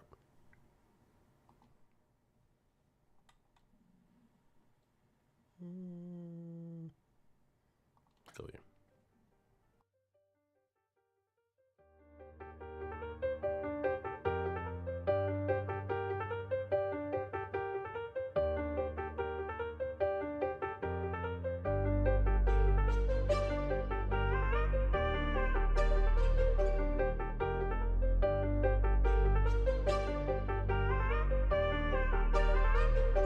Hey, yo, Bando, that's you? Hold up, I thought we had an agreement. I got a bitch, I just want to hit, so why the fuck we even speaking? Keep that shit gangster. I gave you a tip, I thanked you. I told you I love you, so you can go harder, bitch. I pranked you. Fuck you think this is? One ain't work, I pop another pill. Throw back a ill, but pop a seal. Big body kid with the top off in traffic. I'm sitting at the light like I'm Uncle Phil. I'm August, I seen her, he wheels here. They thought I was gone, I'm still here. I hit her a couple of hours ago. Why the fuck is she still here? Baby on Southside, still been smackers at down with a bit Mac 11. Send a little bitch ass out to the heaven. My baby want me to step my leg in. Southside step on his ass and some face. I was loaded up the track, I'ma give him a halo. Focus, I'ma say they gon' do what I say. So fuck playing games, little bitch, I don't play hoes. Baby on Southside, still been smackers at down with a bit Mac 11. Send a little bitch ass out to the heaven. My baby want me to step my leg in. Southside step on his ass and some face. I was loaded up the track, I'ma give him a halo. Focus, I'ma say they gon' do what I say. So fuck playing games, little bitch, I don't play hoes. I be rocking this camo and boosters, I'm green gang. Gotta tell me shit, little bitch, I be deep. Put elbows on the scat pack in the D. For that bitch, little boy, has to carry my seat. Like my dick on my baby while Kevin Gates sing. Better ask about OT, I got ears ringing. Bitch, I'm undefeated, can't nobody beat me, I'm a cheater. I'm a bully your block with this 9mm. Wallow that my fam and I got goons too. My grandma died before I signed. I wish she would've pulled through it. I ain't never seen 100 mil, but that's what this shot will do. I know killers that know killers who know this kill too. But say that for another day. They ain't know the bottom made me. Hellcats in my section go too fast, feel like the devil chasing. Mama know I'm sliding by deep pennies. Told her keep on praying. Did one for the is moving dangerous. Money made me anxious. Gotta keep a bankroll. It ain't a place I can't go. They can see the real in my eyes. They know I can't fold. I make her pay for the DSFP. I'm a motherfucking P. I can't go for the free.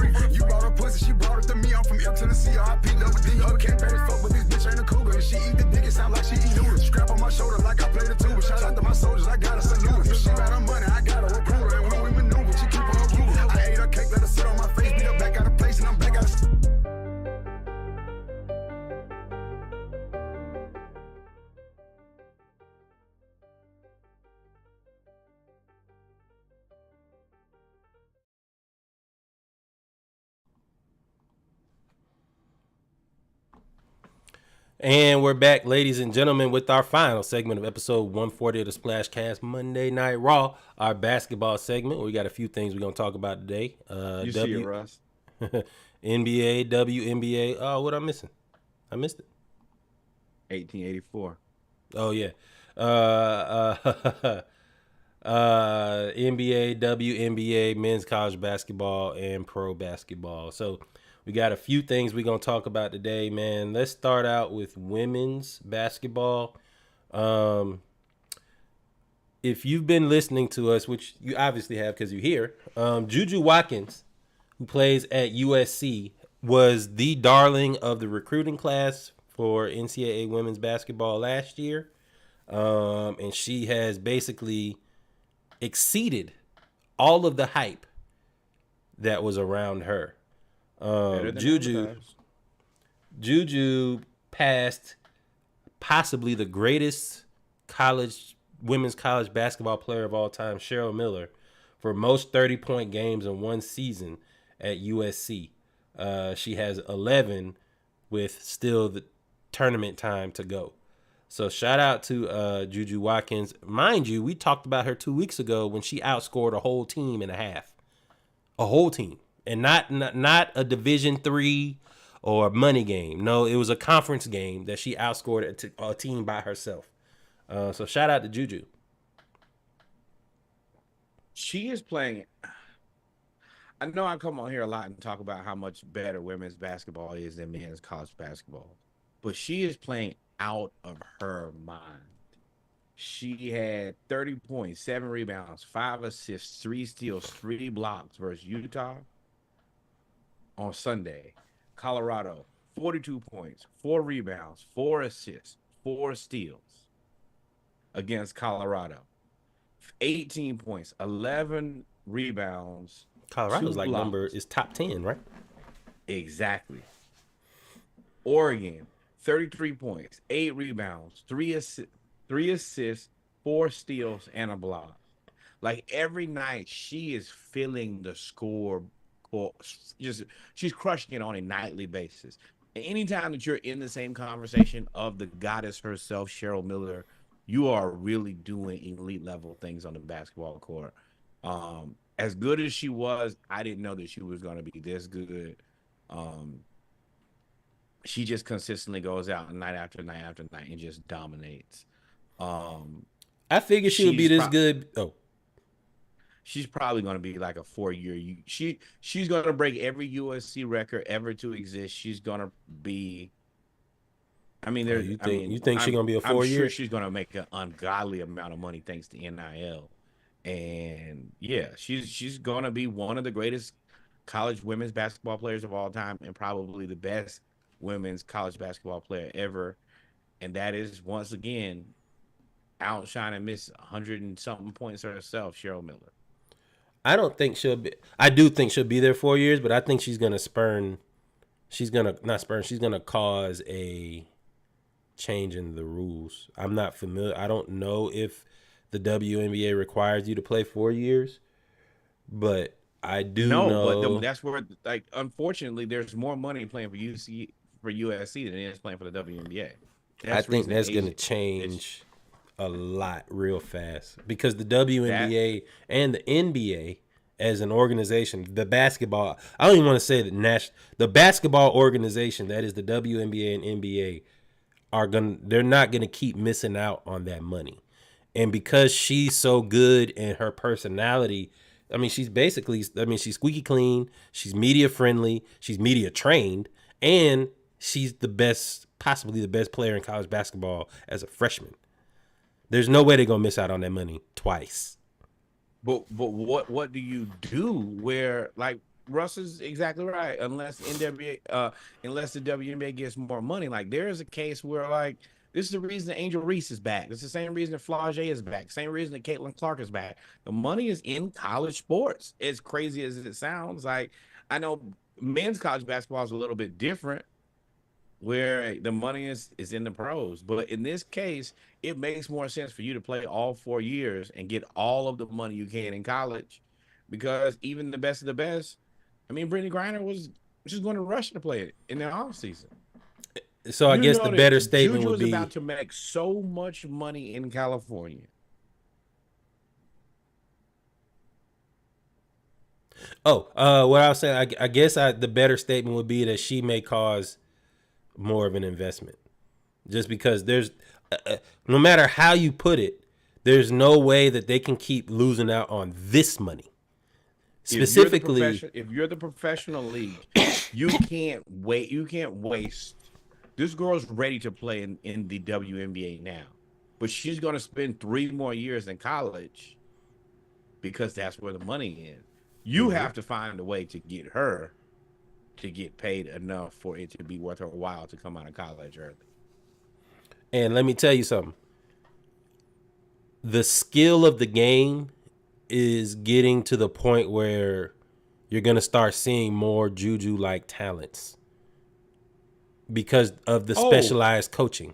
Bull Wiley from South Carolina is a monster. Killing it. She is a killing it. killer.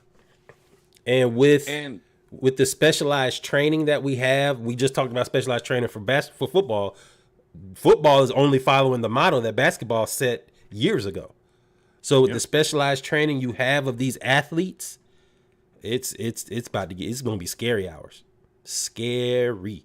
I mean, hell, that takes us right in. Kiana Christmas, she had a quintuple double. 11 points, 20 rebounds, 11 assists, 10 steals, 10 blocks, and I'm pretty sure, that's on the way. A quintuple double is on the way. Hey, let me go ahead and say this, because I, typically was 10 people on the court at any point during the basketball game. The fuck was everybody else doing? We are just watching her do everything: shoot the ball, get the ball, steal the ball, block the ball, pass the ball to somebody else, score, run back down the court, get another assist, get another rebound. What we all doing? Can't watch tape on this game. Game is useless. For all the other 9 players, what did y'all do? Watch her just have a good time for 48 minutes? What 4 players did. The other 5 players was getting their butt kicked. She blocked 10 of that. Can you imagine? We talk about, that's 21 possessions that she just destroyed. Correct. And then another, that's 11 assists, right? Yeah. So think about this: 20 possessions I stopped. Then another 11 possessions, I got somebody else a bucket. I got to see this final score of this game. I wonder if they lost.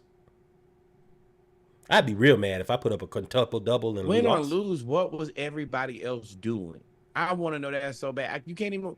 This game, her playing like this. This game is not even tape you can watch. You can't sit down and watch this, because. Hey, bro. Y'all need to know, wherever she want to sit on the bus, she sits there. Whenever time she won't come to practice, she comes to practice. Y'all need to know your role, or you need to do something. 11 points, 20 rebounds, 11 assists, 10 blocks, and 10 steals. One thing I'll do is I'll drink to that. Cheers to you, man. Cheers to you. So shout out to Kiana. Shout out to Juju. And coach, don't ask me what time I'll be at practice. When I get ready. So it's tournament time. There has been a controversy around LSU pretty much all season, from the Angel Reese to them losing, getting upset. Basically, they're national champions. Angel Reese beef. Like there's all types of different things. All types of stuff. But they've been heating up coming the sooner the tournament get here, they've been getting better. And they are cohesive. And they have each other's back. Angel Reese and Flaugier and they got into it with Texas A&M after they destroyed them, after they were talking trash. Then you have Angel Reese now at University of Tennessee, where folks were talking trash and they caught everything on tape.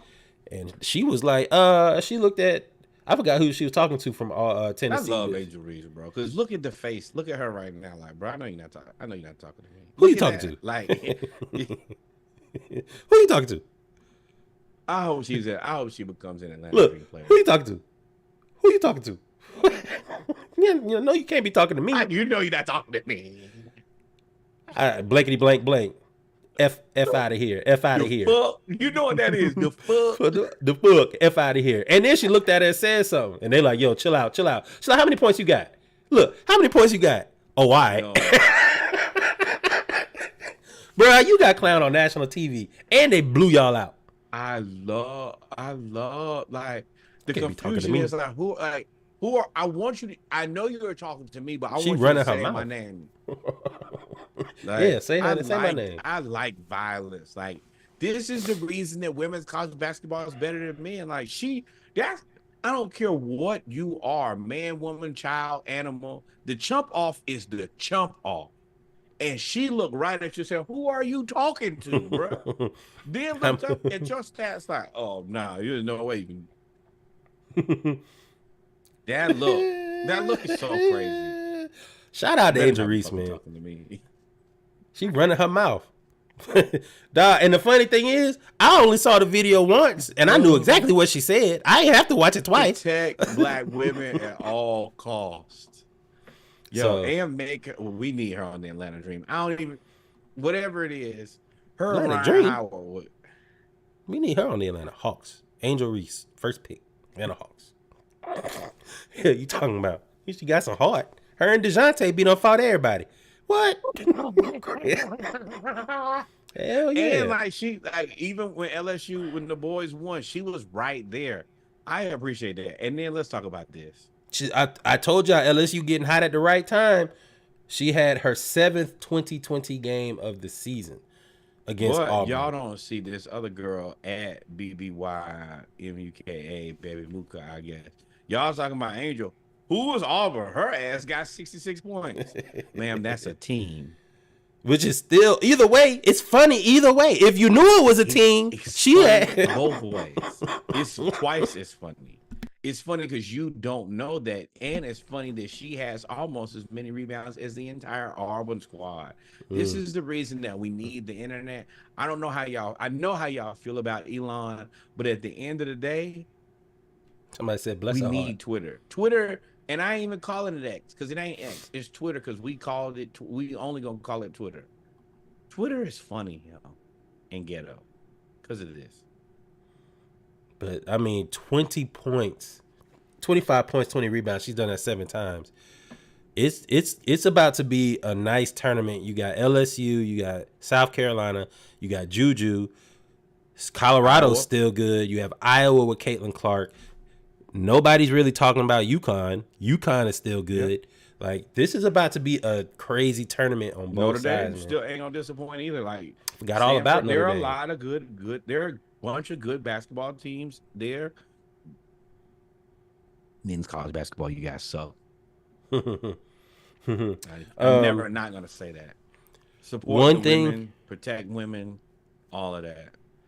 The thing about the WNBA, and I'm not saying it's a good thing, but the advantage of not being able to command large contracts is it's easier for people to take a pay cut, right? And so let me explain what I'm saying. When you have $100 million, I know y'all probably thinking if somebody has $100 million, then they could take a pay cut to $70 million and do that for the team. Yeah, that's not how it really works. But when you don't, it's a little different when you don't have a lot of money to spend and you're not getting paid a lot of money, but you're committed to your team and you want to win. It's easier for you to take the pay cut. Breanna Stewart basically is playing for free.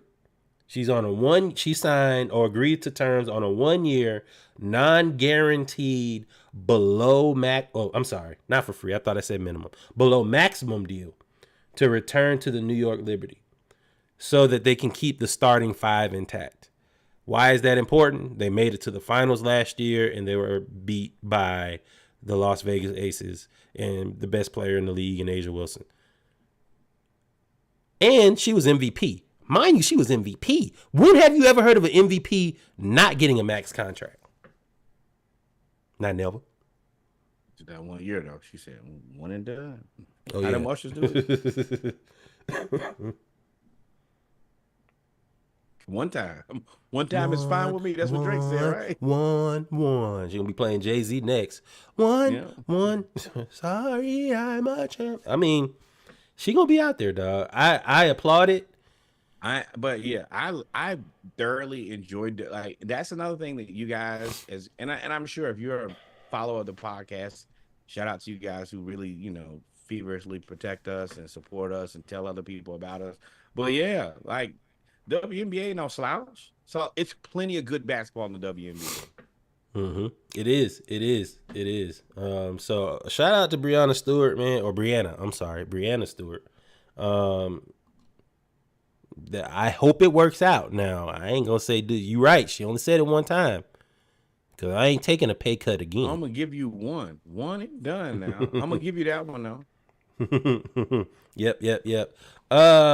Moving on to the men. But while I pull up all of these other Instagram clips and stuff that we got to pull up, who do you think is the next face of the league? I need a little bit more context than that. LeBron is the face of the league right now. Correct. He's been the face of the league since pretty much he came in the league. I don't think that you have an immediate face of the league. There was a time between Jordan and LeBron where it was a little bit of everybody. No. Between Jordan and LeBron? Between 98 and 2003? I would say it was Shaq. Shaq-ish, but I think that, and the face of the league, as much as LeBron's the face of the league, is Steph Curry not the face of the league too? I think that Steph Curry is more of the face of the league than LeBron is. I think Steph Curry is a very popular person. He's probably number 2. I think LeBron is the face and has been the face really since he the reason that I made it to Miami. I give Steph the credit for being the face of the league equally as much as LeBron is because I think that identifiable is more people identify with Steph Curry than they can with LeBron James. Most players can't do what LeBron does. It's very similar to Shaquille O'Neal being the face of the league. Sure, but I'm never going to be able to do that. So I disagree. Steph Curry, Ooh, go ahead. I think this because and this is, hear me out here. So you're trying to do your best to kind of be Shaquille O'Neal, but ideally that's just never going to happen.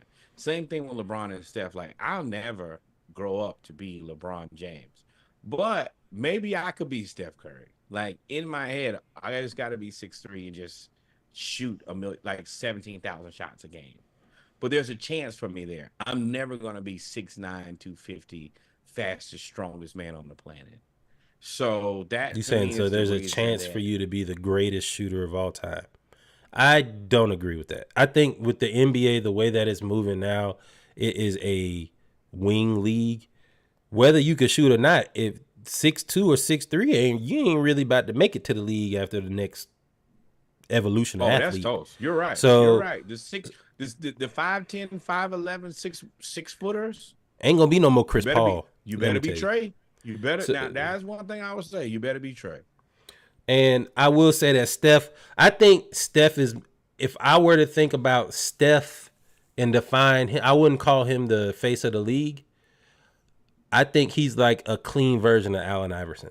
Everybody wanted to be Allen Iverson because of Allen Iverson, and he had a great cultural impact on the game and the way that he played in the crossover. Guys are people who guys. But he wasn't the face of. But my point is, he wasn't the face of the league though. His crossover is similar to Steph's shot, right? The crossover was like it, and Steph's shot was it. But at the time, Jordan was still gonna be face of the league, and at the time, just like LeBron is face of the league. I mean, to me, in my opinion, and especially with the way wings are going, I think that, I mean, now, I think a person that dropped the ball on that conversation and that could have been in there was Kevin Durant. But the moves that he decided to make and his personality didn't allow him to. Kevin Durant is a different guy to me. To me, Kevin Durant always will be an AAU basketball player. That's weird. Please. Hey I man, don't happy like you that. here, dog. Thank you for Appreciate please it, big remember, dog. follow, Like, follow, subscribe. Listen, we take all wherever it followers and is. viewers wherever you are, bro. Yeah. That is, I'm gonna let you know right now. That's gonna be a clip, and that is not For sure. staged. We did not do that. That freaked me out though. For a Tiny second, you saw me.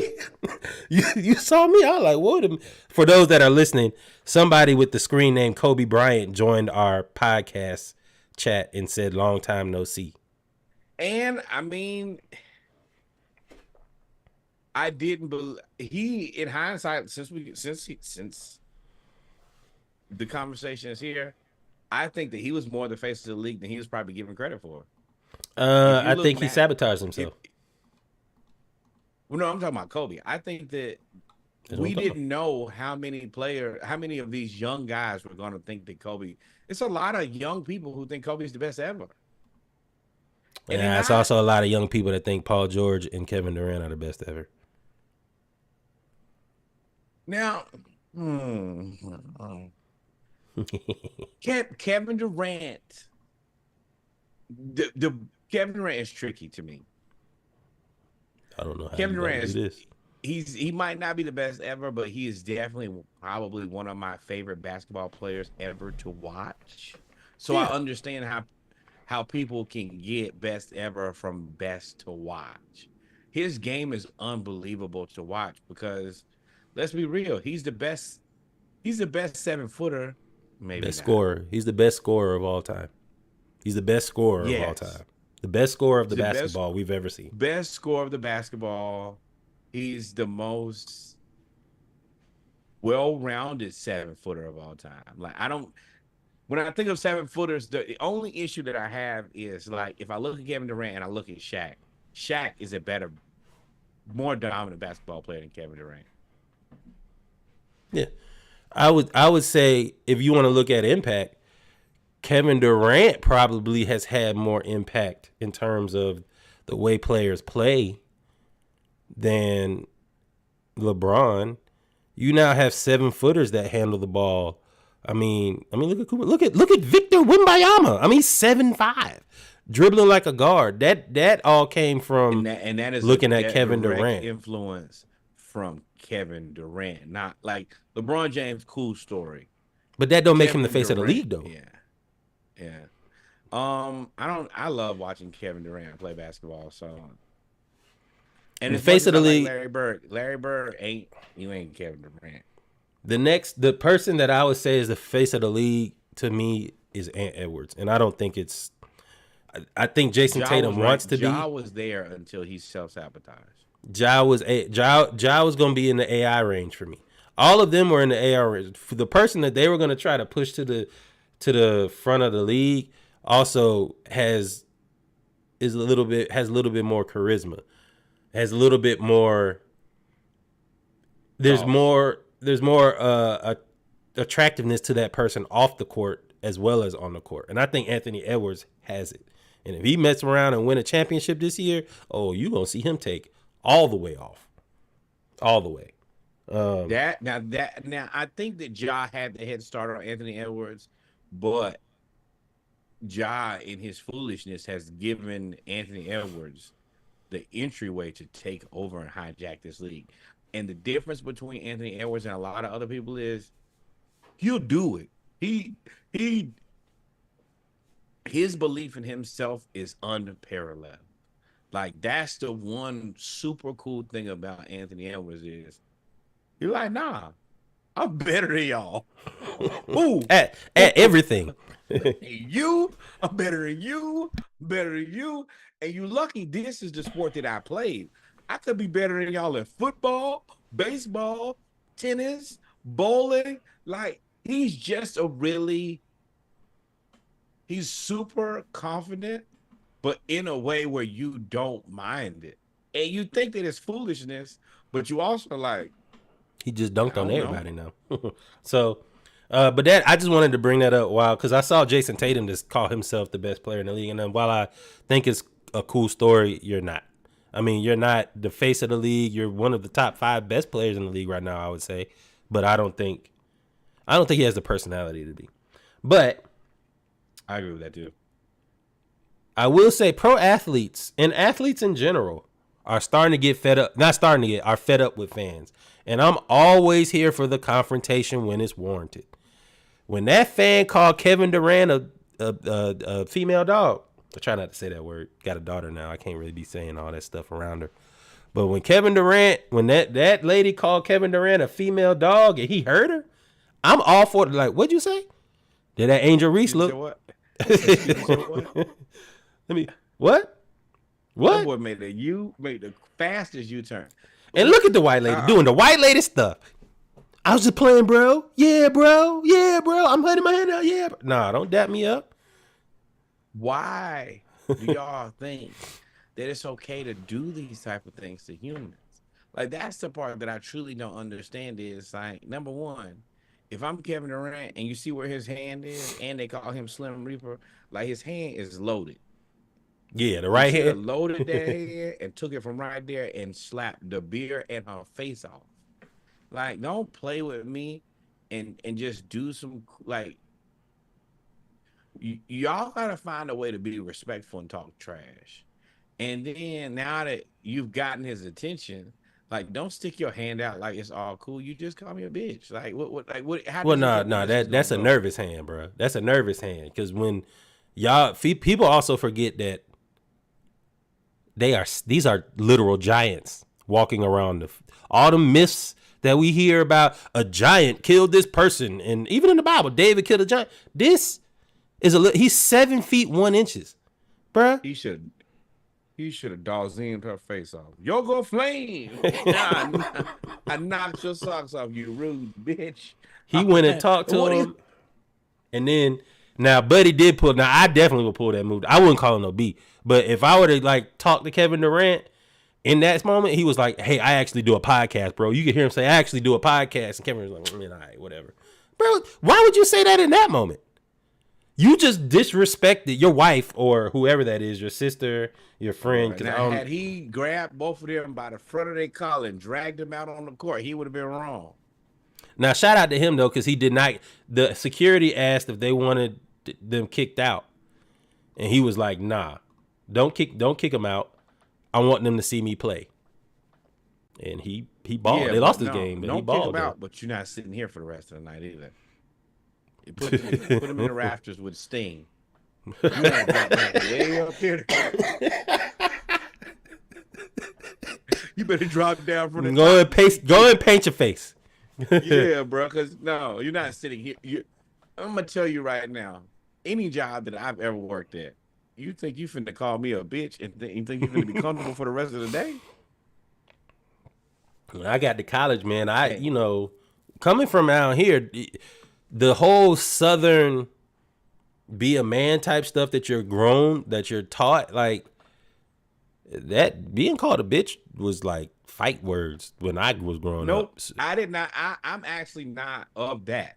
But I'm going to tell you, I have 2 friends from Sacramento, California, Marcus Atkins and Kariga Bailey. Yeah, Kariga. You can say whatever you want to them. Shout out to my boys, both of them, my bros. That B word is an escalator. It is a kicker. As soon as you escalator, say no, it is a rocket. And I'm gonna tell you that they are accountable to that belief. As soon as the B word, there is nothing else we need to talk about. And they are fantastic guys. They're educators. They're parents. They're loving husbands now. But I'm gonna tell you right now, you throw that B word out there, you better be able to duck. I got a funny story about Kariga. I'll tell you off air about how I met him. I already knew him, but boy, though, man. How I met him and Felicia. But yeah, like I said, I come from the South, from that B word, like that's fighting words. And when I got to Hampton, like it took me, and then I got to like working around like, white people. It took me a couple moments when they was like, yeah, and I was like, hold on now, I don't really play like that. Like I don't. That calling me and I was like, but it was like, yeah, you go to Christopher Newport or you go to one, and they're like, yeah, you fuck me. I'm like, hey, listen, Bro, I don't. yeah, you dragged you out here in this good grass. Yeah, Sneaky. I don't know why they think that like the Oh, it's the dap P word will for be yeah.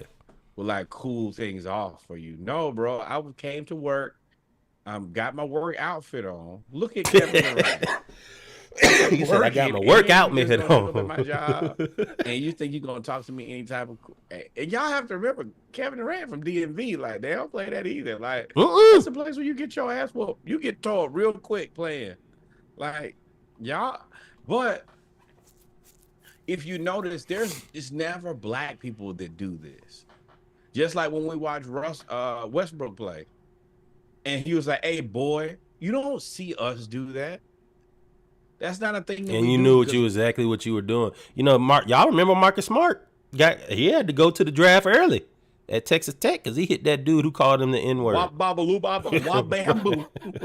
Hit that dude. That dude was like, "Oh," and then he was like, "What?" It's not even the dap out for me. It's the what? Like, what are you confused about? That's the part that we understand as African American people is immediately after these people do this, they immediately like throw their hands up like, "Oh no, it's all fun and games." And you're right. Try Jesus, don't try me. Let me ask you a These question. hands is rated E For everybody. for everyone. Let me ask you a question. There's two topics we're gonna talk about in basketball before we get to the NBA. What are your thoughts on storming the court? I'm waiting on somebody to get punched. That's what I'm waiting on. I'm waiting on somebody to be running off the court and a player to punch a student, an 18-year-old, 19-year-old, not socks knocked off. So I do let think it happen, and then everybody's gonna be surprised when you have this dude who's not having a great day. One of these guys is gonna say the wrong thing to him, and he's gonna knock his jaw loose. And then it's gonna be like, "Oh, he's violent." No, y'all put this man in a compromising situation, and he compromised somebody's face. It's on the way. It's gonna happen. so. In this situation, Filipowski, he's projected to be a top 5 pick And from Duke. Oddly enough, he's projected to be in Atlanta Hall next year. He is the best player on Duke's team, I believe. And Duke was upset by Wake Forest. The thing about this is, I do agree that you should ban court storming, but it's tricky for me because this is part of the allure of college basketball.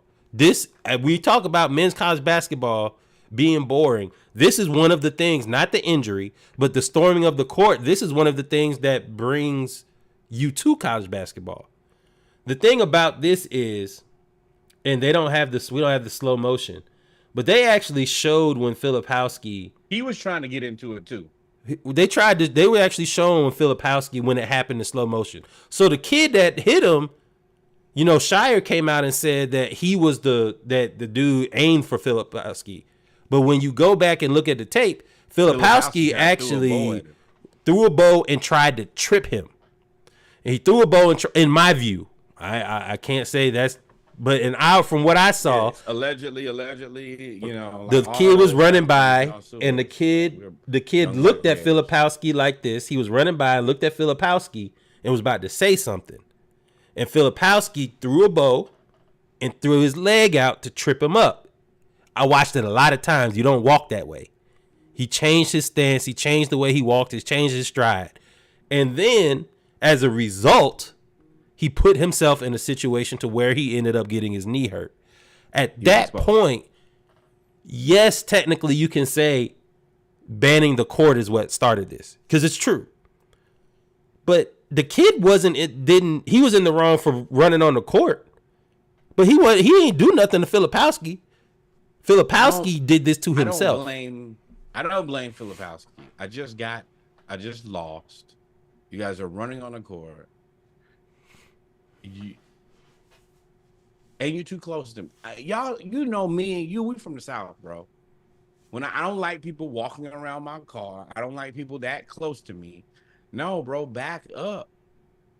Yeah, like when you have athletes and you put other humans and athletes right here in my physical realm after I just exerted all of my physical energy to do my best to win a game and lose. And then you run on the court, Ooh, sneaky. right, wrong, or indifferent. If that dude gets punched, he just got punched. It might not be right, but you know how you feel after a game, especially after a game you just lost. Well, You're frustrated. You're mad. if you can take that stance, then you can't get mad at the student right here because if he's emotional. No. You can't get mad if you get hurt when you tried to hurt somebody else. Yeah, that's my point. You tried to do this. NCAA, you are putting everybody at risk at the way that you're managing this. Now, if you want to like funnel from the student section, then sure, yes, manage it and leak them out because you still need this. But you have a duty of care and responsibility to the opposing team to get them to a safe location without being like safely. Like at the end of the day, you got to get them from where they are to the next location safely. Like a lot of this is just facilities management. I'm not gonna like sport management you guys to death, but there's a way to do this where like, and this is the other part, like the coach at Wake Forest called the damn timeout. He knew that they were gonna storm the court. He called the timeout so security could get in place to manage this. They didn't manage the situation, and then it got out of hand, and he's a college kid. The adults are supposed to be able to be in front of this. And if you can't do that, then yeah, you're wrong. Because if it's a football player and you have one of these stupid young 18-year-olds run out on the field and you got the linebacker who just didn't play 48 minutes, he punched somebody's face off, I'm not Superman with the linebacker, bro. I just gave y'all everything I had. And then this kid who's a biology major runs out and calls me all types of names. And if I want to punch him, then yeah, I just got finished playing. Garrett Blunt. Exactly. If I knock his socks off, the socks are knocked off. It ain't right, but it's life. Y'all have to do a better job as adults managing this situation. Okay. Yeah, and the fact that now they got money, so he's gonna get sued. Like, but to me, it's unfortunate for Filipowski because he made a poor decision in a bad situation.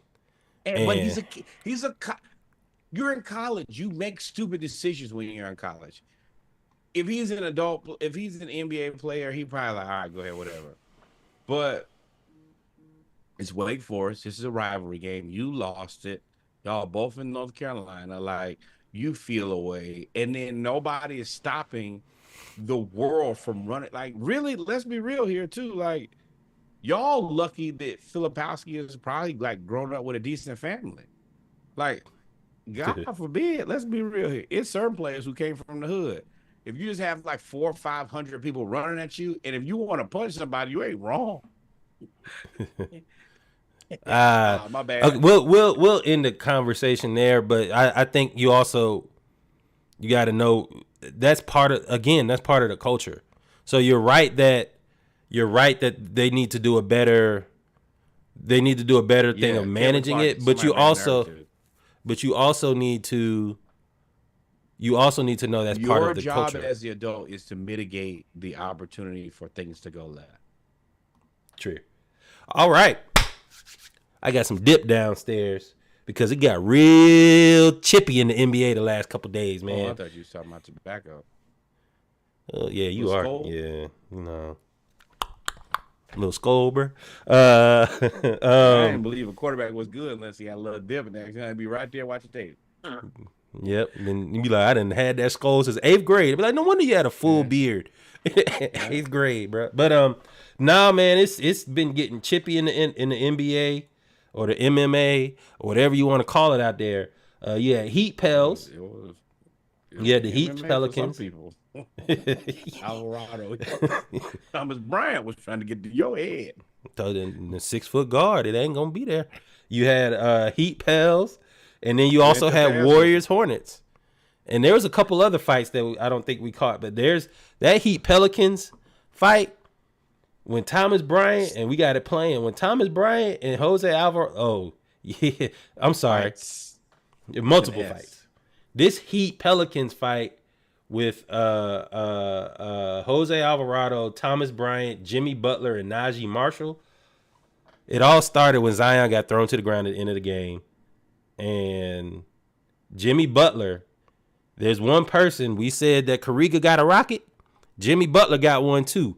Jimmy pushed him out the way, and Najee Marshall said, I don't care, and grabbed Jimmy by the neck, okay, threw him back, and kaboom, hell broke loose. At that point, I don't even know how Jose Alvarado and Thomas Bryant, they were standing right next to each other, and then just, they got into it.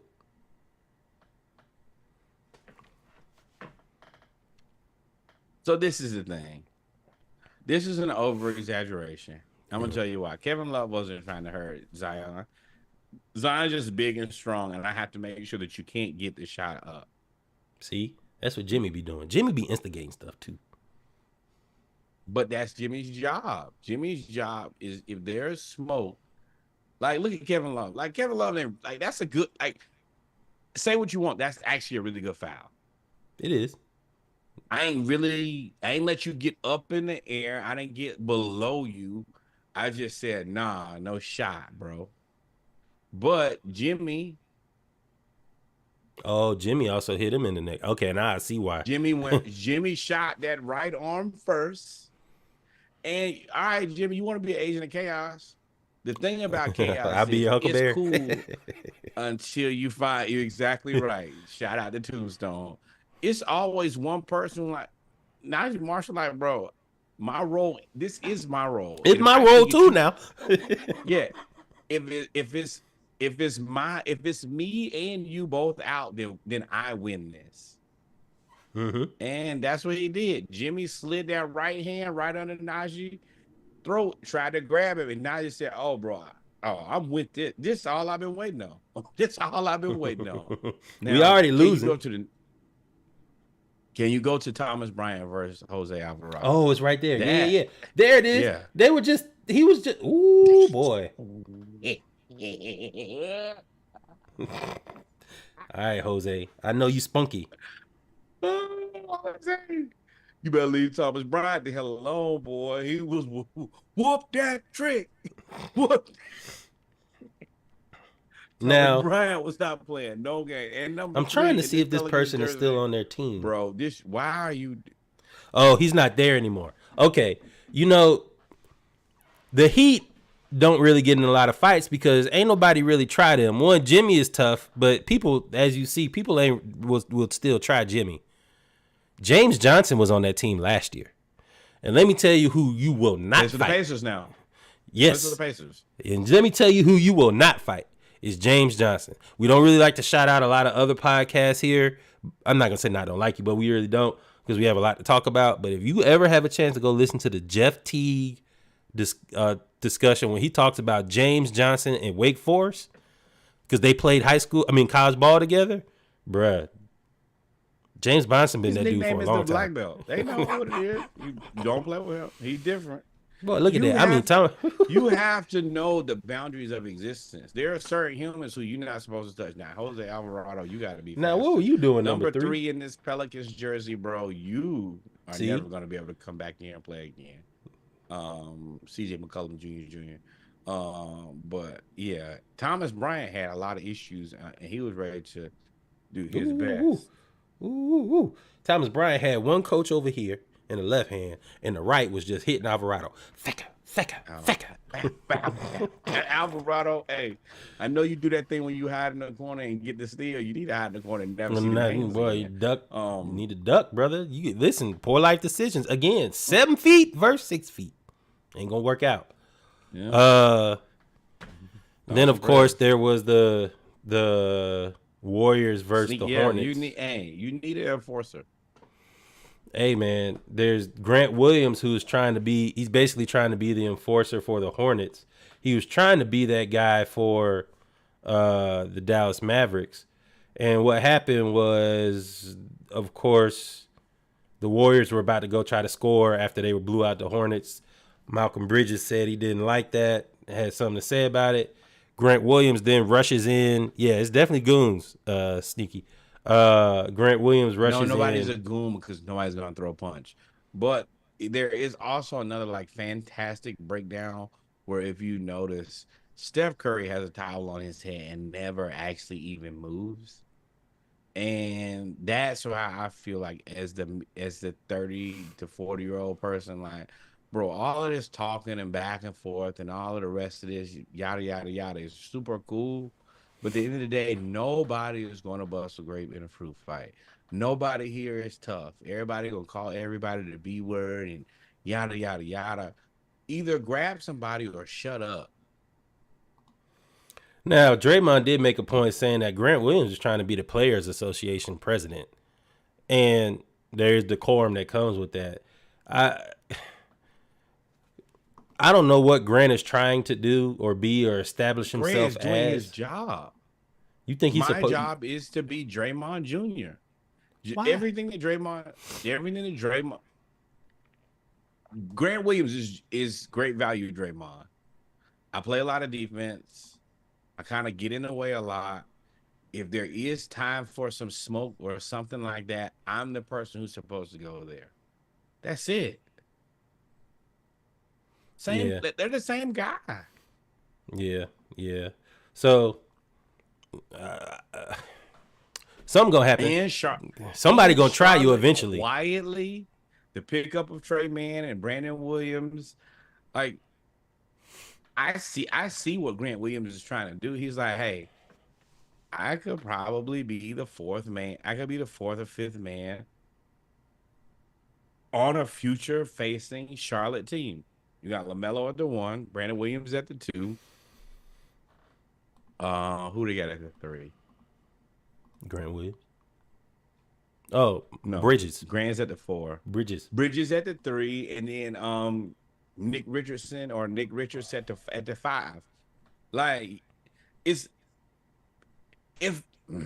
is frustrating. If Michael Jordan doesn't blow it with James Borrego, this Charlotte team is probably a decent basketball team by now. Michael Jordan firing James Borrego for no reason. And I mean, let's be real. Grant probably is. You're right, Russ. Grant just getting tossed away from all the teams where he had less and less to do. Yeah, you're right. Boston, he was okay. Dallas, he was okay. Now I'm in Charlotte, and this is the bottom of the barrel at this point. The only thing that you can do at this point is flourish. Like, hey, now I'm going to double down in the role of who I am. If I need to be an enforcer, I'm going to be super enforcer for the Charlotte. Hopefully, some team that will need an enforcer will call me. Or I'll stay in Charlotte. Yeah. So now we in the second half of the season. It's the playoff push. You got a lot going on.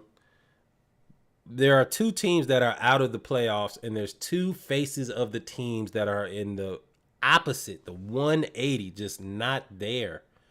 Victor Wembanyama, we talked about Christmas in Cali, where she had a quintuple double. Well, Victor, in the last 5 games, is averaging 24 points, 11 rebounds, almost 5 assists, almost 6 blocks, and 3 steals per game. He actually was the first rookie to have the 5x5 in the last game they played, where he had 5 blocks, 5 steals, 5 or more assists, 5 or more rebounds, 5 or more points. He is scary good, and he's not even good yet. He's just figuring out how to play NBA basketball. That's crazy to me is he's not good. If you really look at him, he's not a good basketball player. It's not even close. But Oh no, I won't say that. I say he hasn't reached his potential, and it's not even close. I think he's a good basketball player. how many games, like how many Wembanyama games have you really watched him play? Probably like 10 or 11. How many games did they win? I mean, they're not gonna. They're what 11-49. So I mean, 2. The average will tell you that they won was 25% of 11. Boy, you just engineered this shit. That's exactly. Hello, ladies and gentlemen, we are nerds.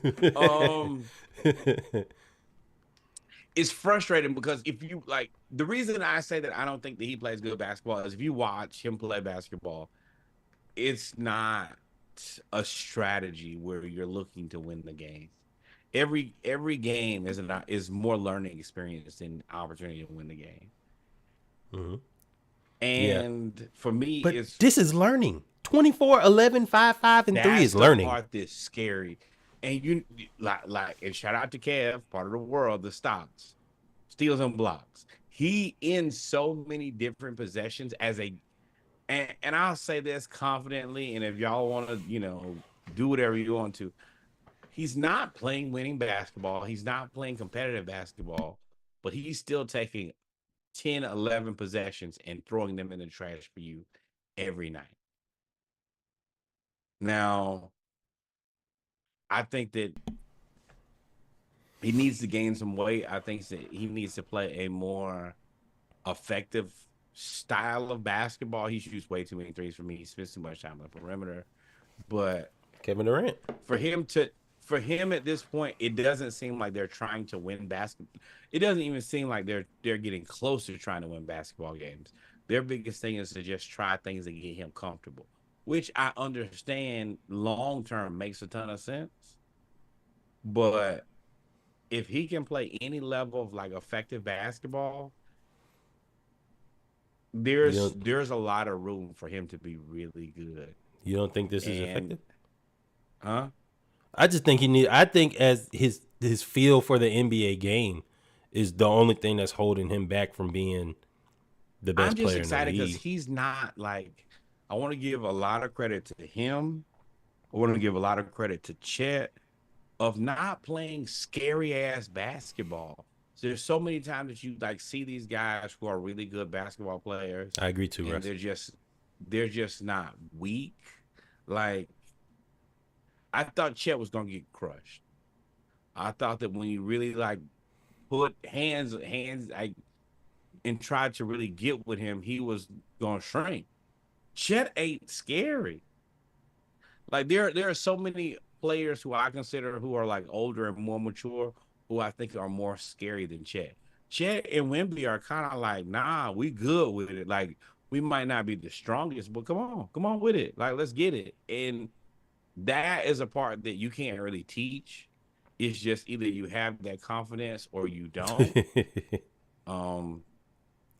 Sorry, you're right. Sochan and Vassell and Keldon Johnson, like there has to be some level of Trey. They're gonna go get Trey. Yeah. I see it. I see the play. They're gonna go get Trey. But I'm gonna be honest too, though. I think that sounds cool in theory. I think that the actual execution of that does not work out the way that everybody thinks it does. It looks cool because, me and you are Atlanta Hawks supporters. We know what it looks like. It looked like 2021 when they went to the Eastern Conference Finals with him and John Collins going crazy. It looks like you substitute John Collins for Victor Wembanyama, who now can roll to the rim, dunk on you, dribble, shoot the pull-up, shoot from three, block shots, rebound, and steal the ball with Trey running the pick and roll. Trey? All of them, all the people you just named in some picks, all our picks back for DeJounte. All first three. thing. I want Keldon Johnson, I want Devin Vassell, and I want Jeremy Sochan after he signed a 4-year contract. That's exactly what I would love. And my picks. Give 2 of my picks and back. 2 firsts. 2 first and 2 pick swaps.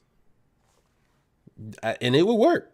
It would work because And we at got that this point, cap I ain't space. gonna lie. If I could get Keldon Johnson, Devin Vassell, Jeremy Sochan after a signed contract, 2 picks and 2 pick swaps, y'all can have trade.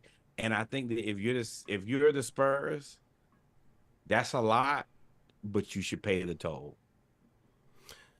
Yeah, I would do it. And hopefully Trey doesn't bottom out like Jordan Poole. Jordan Poole is the highest paid Wizard, and he is also benched.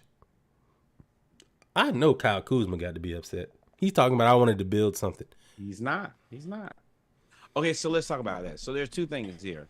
I don't think that Kyle Kuzma is upset because without Jordan Poole, Kyle Kuzma's value doesn't skyrocket like it has.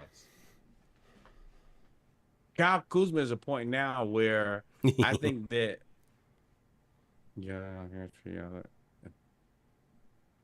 man, Danny, don't make a deal with Danny Ainge. Danny Ainge gonna rob you. That's what he specializes in. But Kuzma needed Jordan Poole to get the stench off of him. So I don't think that if you're Kyle Kuzma, you can ever be upset about Jordan Poole. Jordan Poole has made you an asset now. As most people valued Kyle Kuzma as a liability because he did clown behavior that you kind of expected from him. But Jordan Poole did so much clown behavior that now Kyle Kuzma looks like a shiny asset. Now, I will tell you, I just watched the Jordan Poole update. I think he had 30 points either a night or 2 ago. Jordan Poole is kind of hit rock bottom. And I do think that there is a path back to some level of respectability for Jordan Poole. I think that he finally kind of hit a place where he's a lot more humble. And that, I mean, at the end of the day, he's still a decent basketball player. He just needs to be back in the right system. He needs to be in a team that's looking to be competitive. And he needed somebody to tell him, like, bro, you're not what you believe that you were. You're not the number 2 ain't gonna happen. I can tell you that. It ain't gonna be on no competitive team with that contract. That ain't gonna happen. He gonna be right there watching. Who gonna trade for Poole? Nobody. Hold on, wait. Let's reassess that. We got a lot. Okay, we do now. What We go does the down this. contract look like? Wait. Before you even start doing this, we go down this roll. We're gonna cut a lot of this stuff off because we had 2.5 hours. Cool. All right. Okay. So 27. He's about a $30 million player. In 2 years, that'll be more than reasonable. I don't. Okay, in 2 years, yeah. Okay, in 2 years when you knock the money off, then sure. But as of now, he's gonna have to stick it out with Washington because nobody's gonna trade for him. And 2 years is assuming that he stays quiet, keeps his head down, and plays basketball for 2 years. He has no leash. If you mess up, you're gonna be Bradley Beal. You're gonna be there for 9 years. But the thing about it is, Kuzma's gonna get out of there. Once Kuzma's out of there, you're gonna have a ton of cap space. You could spend the right money, and this could work out for you. In Slink you trust. If you read my damn mind, Travis Slink could fix this. Once Kuzma is gone, you're right. $30 million from Poole is a lot of money. But if Jordan Poole is the only person left on your roster at that amount, I mean, we're paying Bogey $25 million. Bogey ain't no liability. Right now, Jordan Poole off the court and his antics on the court were so... You don't get benched as the highest paid player just because of your play. You came in there and said... You were telling coaches... Player than Jordan Poole? Listen, you told coaches, shut the F up. This my team. You weren't paying attention to plays, to be inbound plays. Right, you were disrespecting teammates in 2 different locations. That is where you'll have an issue coming to have people play with you. You having the skill and the ability to play. We've seen him with the skill and the ability. Now, you could say you were also on a team where you couldn't be double teamed. So your skill and ability was you were going to be good. But we've seen a skill and ability from a lot of players that have flamed out and didn't do anything because they didn't do right. Bogey is also on a receding contract. So he's 18, 17, 16, 16. But this is what I will say. Like, once they move Kuzma, if you can get a decent haul back for Kuzma and draft picks, there is a road to redemption for the Wizards. And if there's anybody who knows what they're doing, it's fucking Travis Lane. But I think they'll end up. I think they're gonna start. They've already started using Denny Avdija more. He's finally getting the opportunity. You could get Denny. You could trade Tyus. There is a way that the Wizards could fix this. Now, the rule that you're right about Poole, you got to clean yourself up now. You got to be new Kyle Kuzma. You can't keep being an idiot. Like, that's what happened. Kyle Kuzma, for all intents and purposes, was for a long time regarded as like an idiot because he would just do whatever. But eventually, Kyle Kuzma was like, oh, no, well, Jordan Poole is here. He got that role. I'll just be a decent basketball player. And at $30 million for the next 3 or 4 years, bro, and it's just you, they've traded everybody else. You could fix this, but I watched the press conference today. Poole he's humble. He's humble. He looks humble. Good. But a lot of that is when you continue to lose games and things don't go your way, then you kind of shut up. Well, when you're the reason that they lose, when you become the reason, and you're the benched is bad at $30 million. I will say that you got benched and traded. You got benched and traded after signing a $30 million. If you would have just been cool, you were the next face of the Warriors. It was you. They were about to let Clay, Steph, and Draymond right off into the sunset. It was you and Kuminga. You got Clay and Draymond paid. That's the thing and Kuminga. It was gonna be you and Kuminga. That was it. And Kuminga is good. Kuminga is good, bro. You got. They're gonna pay Kuminga more for sure. Kuminga is just a more valuable player than Jordan Poole, but you gave Draymond. Your behavior gave Draymond the runway to come back. That's the one thing. Yeah. I think you could very well, if you really like put your head down and really hooped as a baller, you could clean yourself up and clean the Wizards up, and y'all got money. Go over there with Melo. Yeah. Other drama. Let me tell y'all, we have this on the docket. I honestly don't care, but we're gonna talk about it because Dallas. Okay. We're in the drama section, so I'll keep it with the drama. I want to talk about stupidity in Dallas turning down 4 years, $55 million from Jalen Brunson twice, and then Jalen Brunson are going to the Knicks. While I do think that's a huge mistake, I don't think Jalen Brunson would be Jalen Brunson in Dallas with Kyrie and Luka. There's just not enough basketball to go around, and he's too good to be a 3-point shooter. So I do think that is a big deal. That's not a big deal. It's a shock headline, but it's not a big deal. Giannis saying I don't watch basketball. Stupid. JJ Redick going at Doc Rivers saying there's no accountability. He throws players under the bus. Pat Bev and JJ Redick going at it. Like, bruh, we don't care. I ain't gonna say we. I don't care anymore about the Bucks. I have never, ever been sick of a player that I liked so fast. Stay never gonna let you live that overpay down. So fast. I like Giannis. He may be my second most favorite player in the league. He is annoying. I don't know. I really stopped keeping I a. want to be very clear, but pause for 1 second.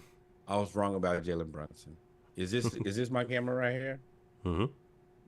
Knicks fans, Jalen Brunson fans, NBA fans. It's wrong about Jalen Brunson. Humblest apologies. I'm not going. I learned that if you're going to go into 2024, you're going into a new year, be willing to acknowledge your faults and mistakes. Damn, you ISO'd me. You're an asshole, Reggie. Yeah. You said, hold up. Go ahead. But yeah, for sure. I was wrong about Jalen Brunson. What I assumed to be an overpay, and given the information that I have a lot of opinions. This was not my best one. And I'm okay with that. Sometimes, what they say, players fuck up. I made a mistake. Jalen You Brunson know, is everything the Knicks have needed and more. The value on that contract, as they're already on the right side of it. They're already in the black. The money has been made. Jalen Brunson, like, you guys should do whatever y'all can to make him a lifetime Nick. Dallas, at that price, I can't tell you anything other than you made a mistake. I don't know, man. I'm you don't have to man, you apologize got me anymore cooked. because You you have got literally me cooked. apologize every time they bring that up. It's just that they will never not bring that up. I'm a straight up dude. When I'm wrong, I'll be like, you know what? I was fucking wrong. And I was wrong on Jalen Brunson. I said, oh no, you're not gonna see the return on your investment. And now I will say the other part about it is the reason I didn't think you would see the return on investment. I didn't think the Knicks would do all the rest of the parts of things right.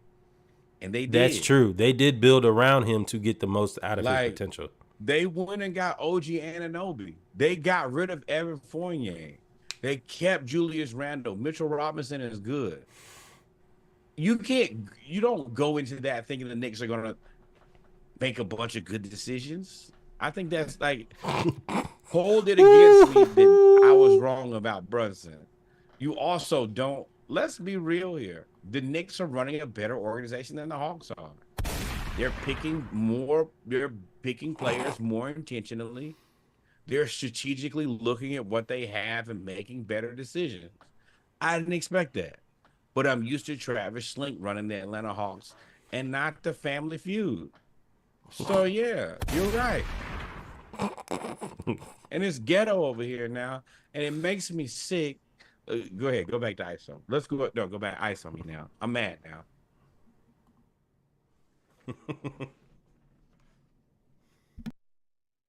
Never thought in a million years the Knicks would get their shit together before us. Never. The Knicks have been a poverty organization. Just whatever they do, they just make a stupid decision. And here we are looking like the stupidest team in stupidity. Every time we get rid of a player, moving somewhere else, they go somewhere else to flourish. Kevin Herter went over there to the Kings, the damn best offense in NBA history. John Collins playing for Utah, they not even trying to win games. They win more games than us. Now, Cam Reddish, I don't know where the hell he is. I did a Google search on Cam Reddish today. I don't know where he is or what he does. But everybody else, man, the Hawks, we just running this like a ghetto ass 2K team. It just happens to be in real life. The wrestlers are the owners of this 2K franchise. It sucks. And we're 751 and 751 over the last 1,500 games. We are not the city boys. We are the midi boys. It's embarrassing where we are as a state, as the letting the Knicks and the Magic pass us. It has to hit home eventually. Like, you guys just suck, and that's where we are now. We suck. You're mute. You're still muted. You're still muted. You're still muted. You're still muted. That's what it is. The Hawks are 500. The Bucks. Listen, man. At the end of the day, y'all just gotta play. Giannis doing all this talking. That's what I was saying earlier about you doing all this talking. Stupid talking. For no reason. It's like you telling on yourself. And then you got JJ and Doc and Patrick Beverly over there. I don't fault Pat. This what you knew when you got him. He had a whole podcast. So like at this point, you know what this is starting to, what did that meme come from Swagoo? Talking about Aaron Rodgers. Y'all remember when Aaron Rodgers was trying to figure out what he was going to do for years and years and years? And he talked about being traded and all this other stuff. And finally, Marcus Spears said, "We do not care." Y'all remember that? This is exactly how I feel. We do not care, Giannis. We don't care anymore. I don't care. I don't care that you got beef with JJ Redick. I don't care that Doc and JJ. I don't care. Milwaukee Bucks are a PR clusterfuck. They specialize in making everybody in the organization look like they have no clue what's going on. You had the situation where they fired Adrian Griffin. Giannis says, "I didn't have anything to do with that. That's stupid."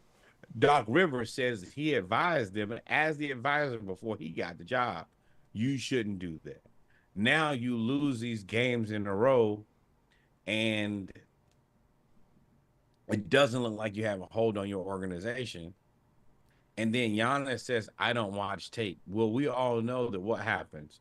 You should be at least watching tape with the team. Hey, these are the tendencies. This is a scatter report that's printed out and given to all of you guys. Giannis tells everybody that he has no clue. He goes into the gym, and then when they tell him who he plays, he gets excited.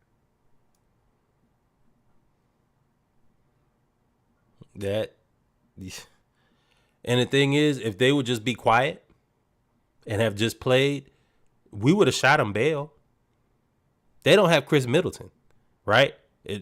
But we ain't even talked about that they haven't had Chris Middleton and the impact that Chris Middleton has on that team and what they're missing, because they've talked so much and made so many stupid decisions that we're focusing on everything else. You ain't even talk about Drew Holiday. Ancillary parts of what's going on in your organization, super important. You ain't even talk about Drew Holiday. If I'm at the top, I'm having a DEFCON 3 meeting. Everybody come to the meeting because you're making me look stupid. Doc Rivers, you make me look stupid. Giannis, you make me look stupid. Either y'all are gonna shut up, I'm gonna start cussing people out. That's the only option I got. Y'all keep talking, and I keep being the person. Because let's also be real. Doc Rivers, you're probably gonna be a Hall of Fame coach. Giannis, you're gonna be a Hall of Fame player. The director of basketball operations, nobody even knows who that guy is. But when people when it's time to fire people, who gets fired first? Director of basketball operations, GMs, people that they can pass the blame on. The people who said, "Oh yeah, we should fire Adrian Griffin," even though, let's be real here, like the frustrating part is you're pinning the person who's running your basketball operations into a corner. Either you're saying that person didn't consult you, which we know that they did, or they made a move without asking you. And it puts them, we know they asked you, Giannis, "Hey, are you okay with Adrian Griffin?" And Drew Holiday. No. Drew Holiday. That too. And Drew Holiday you have two big issues on this shoulder and this shoulder. Drew Holiday going to the best team in the Eastern Conference, got you in the failed clutch. Now, Doc Rivers and y'all being like 3-7 or whatever it is, has you on. You're stuck now. That's the reason I said, "Hey man, Doc Rivers, the only thing you can do is you can come out from this All-Star game. Y'all better win damn games. If y'all don't win games, then Giannis, this is your fault." Same thing I said about Trace, same thing I said about LeBron. You're an executive now. If you're an NBA executive, when you don't win, you deserve the responsibility. You know how I feel about it. Everything follows the money. You're the highest paid player on this team. You know that they're asking you before they make decisions. And when they make a decision and it doesn't work, you don't look left, don't look right, look at yourself. Yeah, the complicated part about that is he won him a championship. Like normally, a championship buys you four. I think the kind of unofficial equation that if you look at coaches, you look at players, you look at and when they're fired and all of that in any sport, You were you good, normally but get but you normally you get fired 4 Drew years. Holiday and you brought Dame. As soon as Dame shows up, you reset your own personal clock. I disagree. I think since he won them a championship, I think that'll get him 4 years. Remember, Bud didn't get fired; he quit because of all his personal issues. Not issues, because of everything that was happening in his life, the tragedies in So his you life. think that Giannis gets the Acuna treatment? Yeah, I think Giannis gonna be there for at least 4 or 5. He's he's first. They can't get rid of him. They can't. No. And they shouldn't. Like at the end of the day, like let's be real here. You don't. Well, have more what than you're saying 5. is you pointing fingers at everybody else. That's gonna keep happening for the next 4 years because What I'm saying is when you acquire Dame, you put yourself on a different clock. yeah, And put yourself on Dame's you got. clock. You're right. Dame's clock is. Yeah, he's at And on 35. top of that, He's 33, you got rid of Holiday, who happened to go to the best team in the East by hook or by crook. If the Celtics, now the only thing about the Celtics is I just don't know if they can stay that healthy. Well, I mean, if you look how they playing, like they're actually trying to play the health game going down the stretch. Now that I think you'll start seeing a lot of players, you'll know health wise where teams are once they get to the 62 games you got to play. Once you get to the 62 to 65 range, you'll start to see players like, oh, he's out with he's out with that rest, just because they've made all of their incentives now. So I think that actually Or the will help guys them who know going they're never forward. going to get it or going to check out, like Embiid. I will too. It's something. I was What trying else to you look got, at the man? standings because that's really all I got. Do you want to talk about the Clippers? We can The do that Clippers. because it's going to be like 4 years before like we actually see that logo. Or it'll be next year, but we have time on that. We'll talk about it next week. The Columbus Clippers and the LA Clippers logo looks very similar.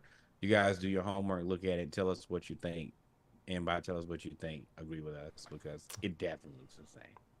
So with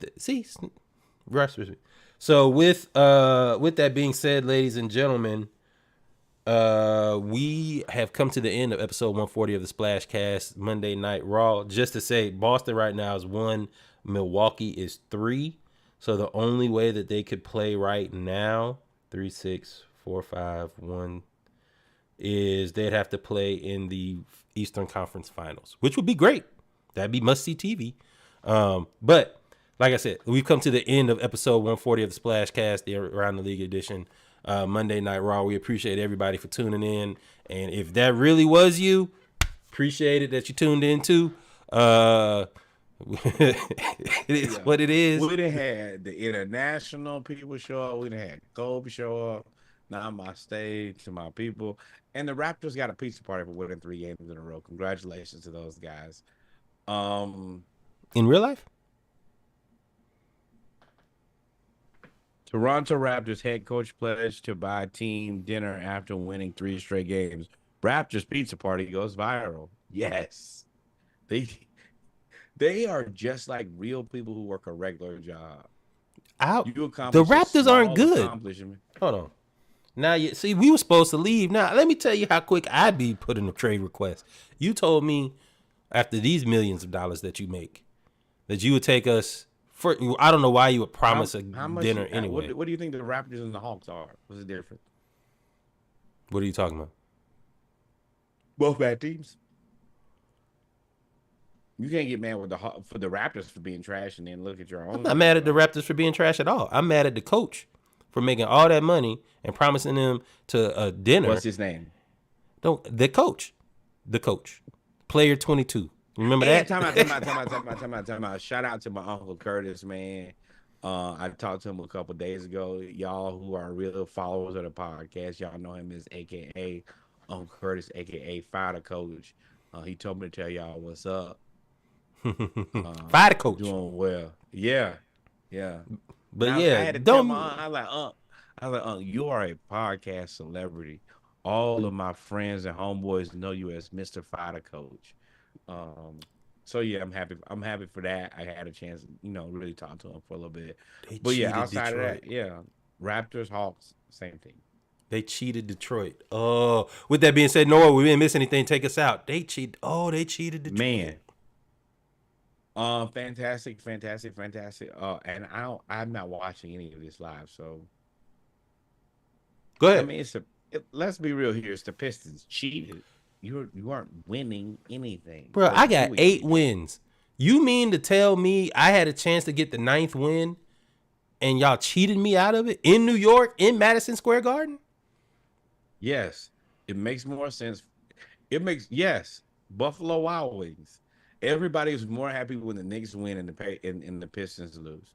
Thank you guys for rocking with us. Number one.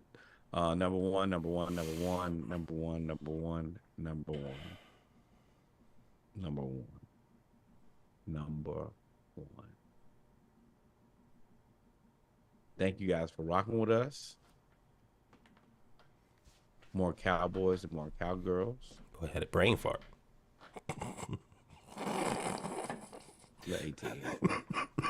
Number 2, more Black Cowboys, more Black Cowgirls.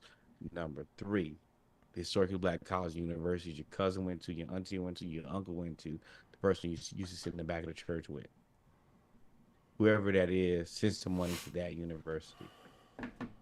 The person who, the HBCU that you go to for homecoming, step shows, just to be around your people, send some money over there. And then finally, the greatest learning institution in all the world, the Hampton University. Send some money there. We only asking for $18.68 on behalf of the Hampton was founded. Please support the university, support the football teams, support Coach Runty as we continue to lift and uplift. And also, once again, more Black baseball. We did have the Cactus Jack HBCU Classic here too. Last weekend, I wasn't able to participate. I had some family business I had to take care of. But let's make sure that we keep Black baseball at the forefront. It's extremely important. It's extremely valuable. And without it, I ain't going to say we don't have nothing, but we need it. Thank you guys for rocking with us on this beautiful Monday Night Raw. There will be a splash cast, 36-pack or 48-pack. If y'all want 48, let me know. I can make it happen. I got 36 of them things probably ready tomorrow. Outside of that, appreciate you guys. Thank you guys for rocking with us.